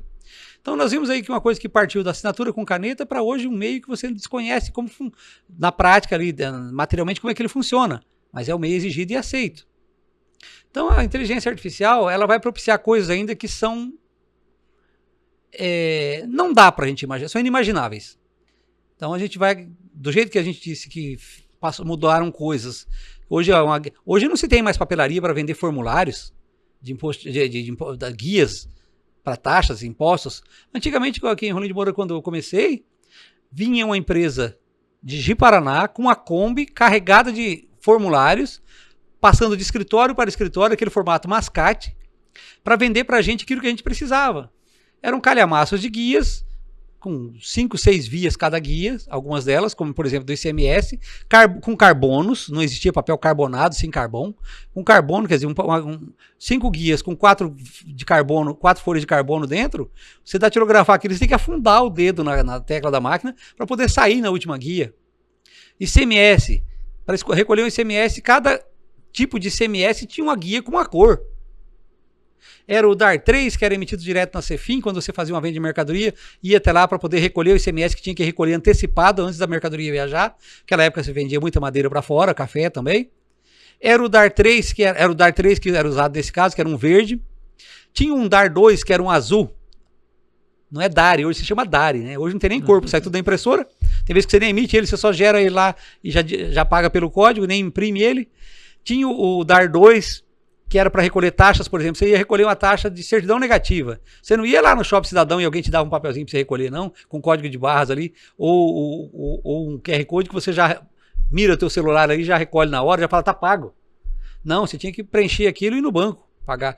Datilografado, lembrando que a gente não era muito bom em datilografia, né? É uma coisa que volta e meia errava um dedo ali. E tinha que voltar porque o banco não aceitou aquela guia. E outra, essas guias desses impostos, por exemplo, do DAR 1, que era de ICMS também, que era um alaranjado, ele era para recolher o ICMS normal, todos eles tinham que ter um carimbo da empresa, porque hoje as pessoas não sabem nem o que é carimbo. Então tinha empresas na cidade aqui que viviam apenas de fazer carimbo. Você constituía a empresa, você tinha logo que mandar fazer o carimbo de CNPJ, de inscrição estadual e de assinatura. E tinha que ter o carimbo em tudo, senão, se você, não, mas eu posso datilografar aqui, jamais. O banco não aceitava, o órgão arrecadador não aceitava, tinha que ter o carimbo ilegível. Antigamente até nas empresas, no slogan delas, né? Carimbos e gráfica e... Não, e quem fazia carimbo com eficiência, com rapidez, nossa, destacava. Porque o cara tinha que pegar aquela borracha, cozinhar aquilo, fazer aquela forma de tipos ali, que é uma espécie de gráfica aquilo, colar na madeira. Hoje tem uns carimbinhos aí que você só bate assim, nem madeira existe mais, né? Só bate ele assim e tal. E outra, raríssimo se usa carimbo, raramente se usa carimbo hoje. Poucas coisas, né? Zé, a gente tá caminhando para o final. Antes de eu fazer a entrega do seu kit aqui, eu vou para as minhas 2 últimas perguntas que eu faço para todos os meus convidados aqui. Essa eu quero ver se você estava preparado. Se você fosse pedir um conselho para alguém, para quem você pediria esse conselho, seja em vida ou não, e se fosse tirar uma foto com alguém, com quem você tiraria essa foto? Um conselho e uma foto. Bruno, você fez uma das perguntas que eu vou ser criticado por isso pro resto da vida. Eu não tenho idolatria, todo ser humano não é mais ou menos importante, a gente tem alguma admiração pelas pessoas, mas eu não tenho nenhuma idolatria. Eu faria fila para tirar uma foto se Cristo estivesse na Terra. Ah, mas isso é ser orgulhoso, é se achar demais? Não. Todas as demais pessoas têm virtudes e defeitos como qualquer um de nós. E como as pessoas mais simples. E tem pessoas tão simples que poderia dar grandes contribuições, ou tem tanta sabedoria como muitos que não adquiriram em muitos anos de banco de faculdade e inúmeras formações. Então eu não tenho idolatria, não faria fila para tirar foto com nenhum ser humano, para dizer assim, esse aí, se eu não tirar foto com ele, eu não sei como eu vou viver daqui para frente. Não faria. Conselho, rapaz, eu não sei te informar agora a quem eu pediria um conselho. Eu não peço conselho único. Eu tenho uma forma bastante peculiar de se orientar. Eu digo que aprender com os erros dos outros é mais simples, é mais fácil e mais barato. É uma maneira simples de explicar o que a gente faz. O que é? Você pretende fazer alguma coisa, seja de qual área, profissional, imobiliária, qualquer coisa que você pretenda fazer. Vou montar o podcast. Procura aquele que já tem. Pô, mas o cara é meu concorrente. Olha, o não dele você já tem. O que você fez que deu certo? O que você fez que deu errado? Então, assim, eu me oriento, eu saio perguntando para todo mundo, conversando, graças a Deus a gente tem uma rede de contato muito grande, e também contribuo com as pessoas da mesma forma. Principalmente, eu digo assim, eu só não gosto de contribuir com aquela via de mão única. Aquela que só vem explorar. Só quer sugar, né? A outra coisa que eu não gosto também, não faço com ninguém, é chegar comendo pelas beiradas. Eu chego e falo, Bruno, eu não sei isso. Não entendi isso aqui. Você pode me ajudar? Eu acho que facilita muito. Uma outra coisa errada que as pessoas fazem é chegar assim, Bruno, você precisa me ajudar. Não. A proposta está errada. Você não precisa de me ajudar. Bruno, eu preciso da sua ajuda. Primeiro que você já abre a porta já totalmente diferente. Então, assim, quando eu tenho alguma coisa que eu quero me aconselhar sobre alguma coisa, eu procuro eleger aqueles. Por exemplo, muitas das coisas que eu fiz na minha vida no mundo dos negócios, muitas vezes eu nem me perguntei para as pessoas, mas eu olhei muito, dado a posição que a gente ocupa, como clientes que a gente tinha e tem, dos que estão em início de qualquer negócio, vamos dizer assim, dos menos favorecidos no mundo dos negócios, ainda que estão começando alguma coisa, como os maiores empreendedores da cidade e da região. Então, por que não mirar naquilo que deu certo para eles? Agora, eu não sei te dizer agora, uma pessoa para a qual eu diria. Eu quero fazer algo em determinado segmento, quero fazer alguma mudança, eu procuro ver quem são as pessoas com as quais eu me orientaria. Nunca uma pessoa só. Eu acho que, e eu digo, aprender com o erro dos outros é mais fácil e mais barato. Porque se para ele deu errado, você já faz a sua forma para tentar corrigir o erro dele. Então, teve coisas que eu fui construir, eu visitei 5 coisas iguais. 5 daquelas, medindo, fotografando, mapeando, comprando papel quadriculado na papelaria, desenhando, lembrando que eu sou ruim de desenho pra caramba, mas com a régua, não sei o que, a gente vai fazendo e tal. E eu digo pro cara, eu quero isso aqui. Mas eu fui visitar 5 para fazer o que é meu. Tem erros ali? Tem erros meus. E outra, muitas vezes são erros para os outros. Aquilo ali é para minha necessidade. Então, muitas vezes é muito relativo o que é bom para você, o que está errado para você, é muito relativo, depende do ângulo que se vê. Não respondi, mas é mais ou menos assim que eu acho. Aproveitando, eu não ia fazer mais nenhuma, já ia entregar o kit e correr para as considerações finais, mas aproveitando o gancho que você falou, Zé, de aprender com os erros dos outros, surgiu mais uma aqui. Hoje a fatia do mercado de contabilidade aqui em Rolim de Moura, ela está mais espalhada, né? Mas acredito que até tempos atrás permeava entre 2 grandes escritórios aí, seu principal concorrente ali, vizinho, né? Como é que você enxerga a concorrência? Como é que foi esses anos aí de concorrência? Olha, eu digo assim, a concorrência, ela existe em todas as atividades. E o concorrente, você nunca pode ficar muito longe dele, você tem que estar sempre saber o que ele está pensando. E assim, a concorrência é muito relativa. Você tem que ter pessoas com as quais você tenha o prazer de mirar e querer fazer alguma coisa que ela está fazendo. Você tem que mirar nos seus concorrentes, naquilo que ele faz de bom e que você, de preferência, não consiga fazer. Porque você vai tentar melhorar também. E eu costumo dizer assim, a grande parte dos escritórios aqui de Rolim e do estado em si, não temos assim uma concorrência efetiva, porque a gente contribui muito um com o outro. É aquela história que eu acabei de dizer, não tem vergonha de perguntar. É aquilo que eu disse, também eu não gosto de informar e não faço aquele que chega querendo dizer que não sabe, querendo levar o conhecimento, mas sem dizer que não sabe, querendo te propor, comer pelas beiradas, se você abre o jogo sem que ele diga que que está precisando da ajuda e quer que você precisa ajudar ele. Já foi mais acirrada no início, mas assim, de todas as atividades, você trabalhar com a contabilidade numa empresa única é uma coisa. Você administrar uma empresa de contabilidade é outra coisa. É aquilo que eu te digo. Nós, contadores, nós não gostamos de administrar a empresa de contabilidade. Nós somos neuróticos. A gente não gosta de estar conversando, se relacionando no nosso serviço. Nós gostamos de chegar, trancar a porta, ter uma mesa cheia de papel, cheia de dificuldade e que ninguém venha falar com você. O computador, aquilo que você está ali com a cabeça fervendo. Eu digo que o contador ele é neurótico. Ele gosta disso aí, gosta de ficar fazendo cálculo, é uma alegria quando consegue resolver alguma coisa que não conseguia. Agora, quando você já vai ter uma empresa de contabilidade, aí você tem que saber administrar equipe, formar equipe. Então, nós não temos hoje assim, houve uma época que propagou muito mais. Quando começou as faculdades de contábeis aqui em Rolim de Moura, teve gente que ficou muito preocupada, disse, não, gente, vai ser muito bom. Vai se formar mão de obra, tanto para que vai trabalhar como escritório de contabilidade, mas vai formar muita mão de obra que vão trabalhar dentro das empresas. Falei, não tem como todo mundo montar escritório de contabilidade. Mas essas pessoas com a mão de obra mais qualificada, formada dentro de uma empresa, vai ser o nosso canal de comunicação, vai melhorar muito. Né? E assim aconteceu. Propagou mais escritórios? Sim. Mas também se juntou mais serviços que os escritórios possam fazer. Não necessariamente atender e viver exclusivamente do honorário de uma empresa de serviços contábeis. Hoje, no escritório de contabilidade, coisas que há algum tempo para você constituir, veja só um exemplo que eu estava dizendo há pouco. O primeiro certificado digital que o nosso cliente foi fazer foi em Porto Velho. Hoje, quando eu tentei fazer dentro do escritório, nossa, era uma burocracia. Hoje, quase todo dia liga alguma empresa que quer nos fornecer, nos credenciar para emitir certificado digital.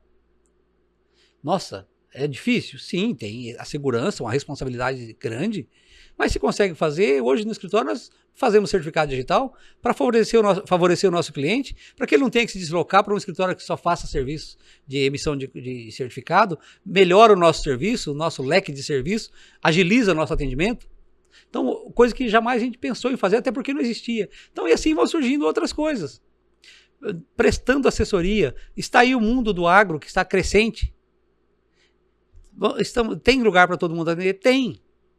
Tem uma série de coisas, eu digo assim, que vai aumentar e vai ter espaço para todo mundo.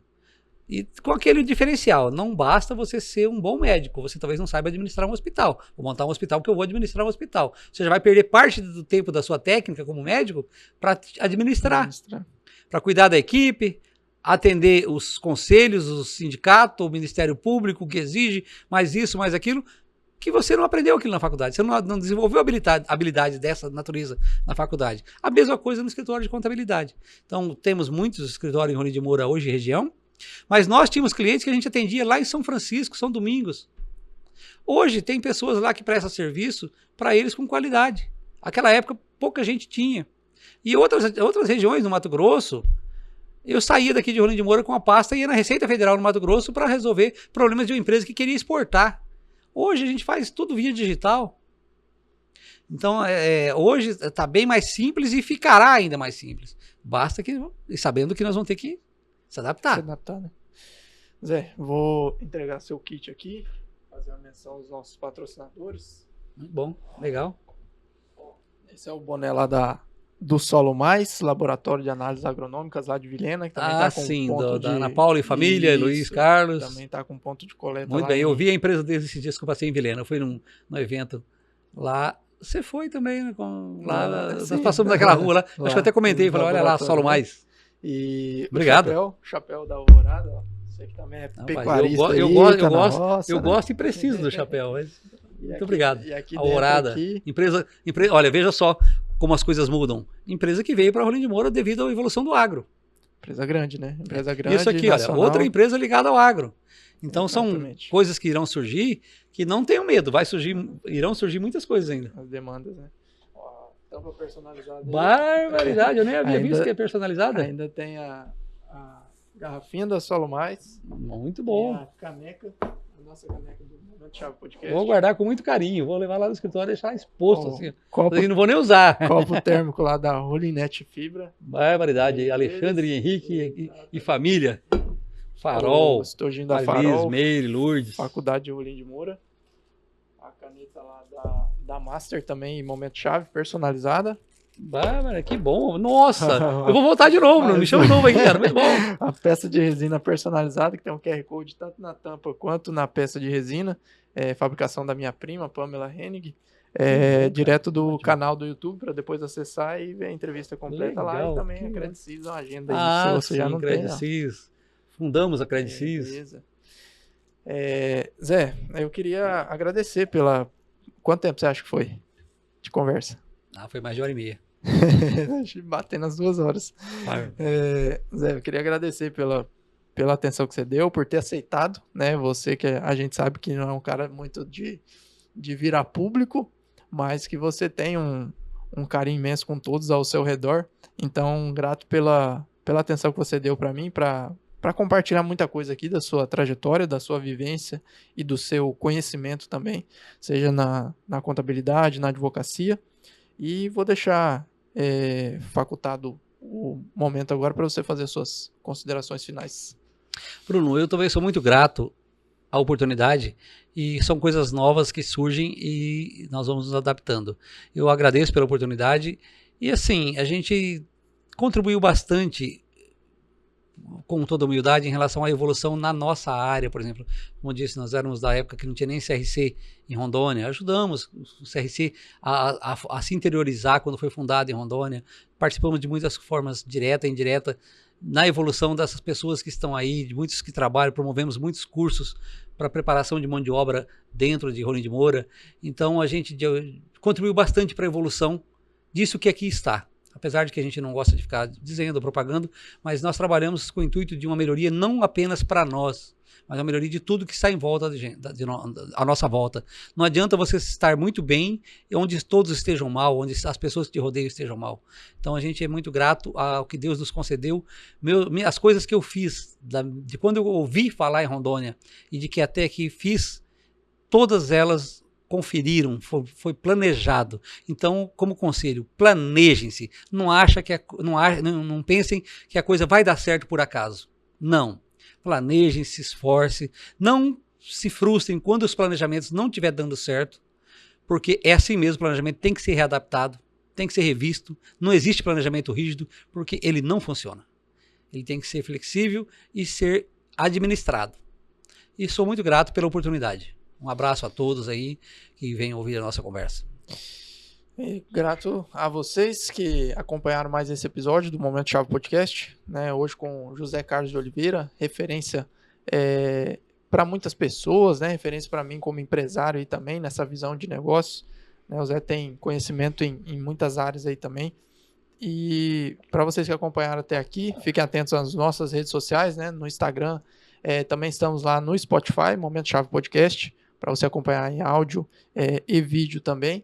E fazer a menção, mais uma vez, agradecer as empresas, né, patrocinadoras do Momento Chave Podcast, a Farol, Faculdade Rolim de Moura, Alvorada Produtos Agropecuários, a Rolinet Fibra, a Credcis Sudoeste, o Solo Mais, Laboratório de Análises Agronômicas, a Geagro e a Solo Fértil. Fiquem atentos ao nosso próximo episódio pelas redes sociais, lá pelo Instagram, Momento Chave Podcast.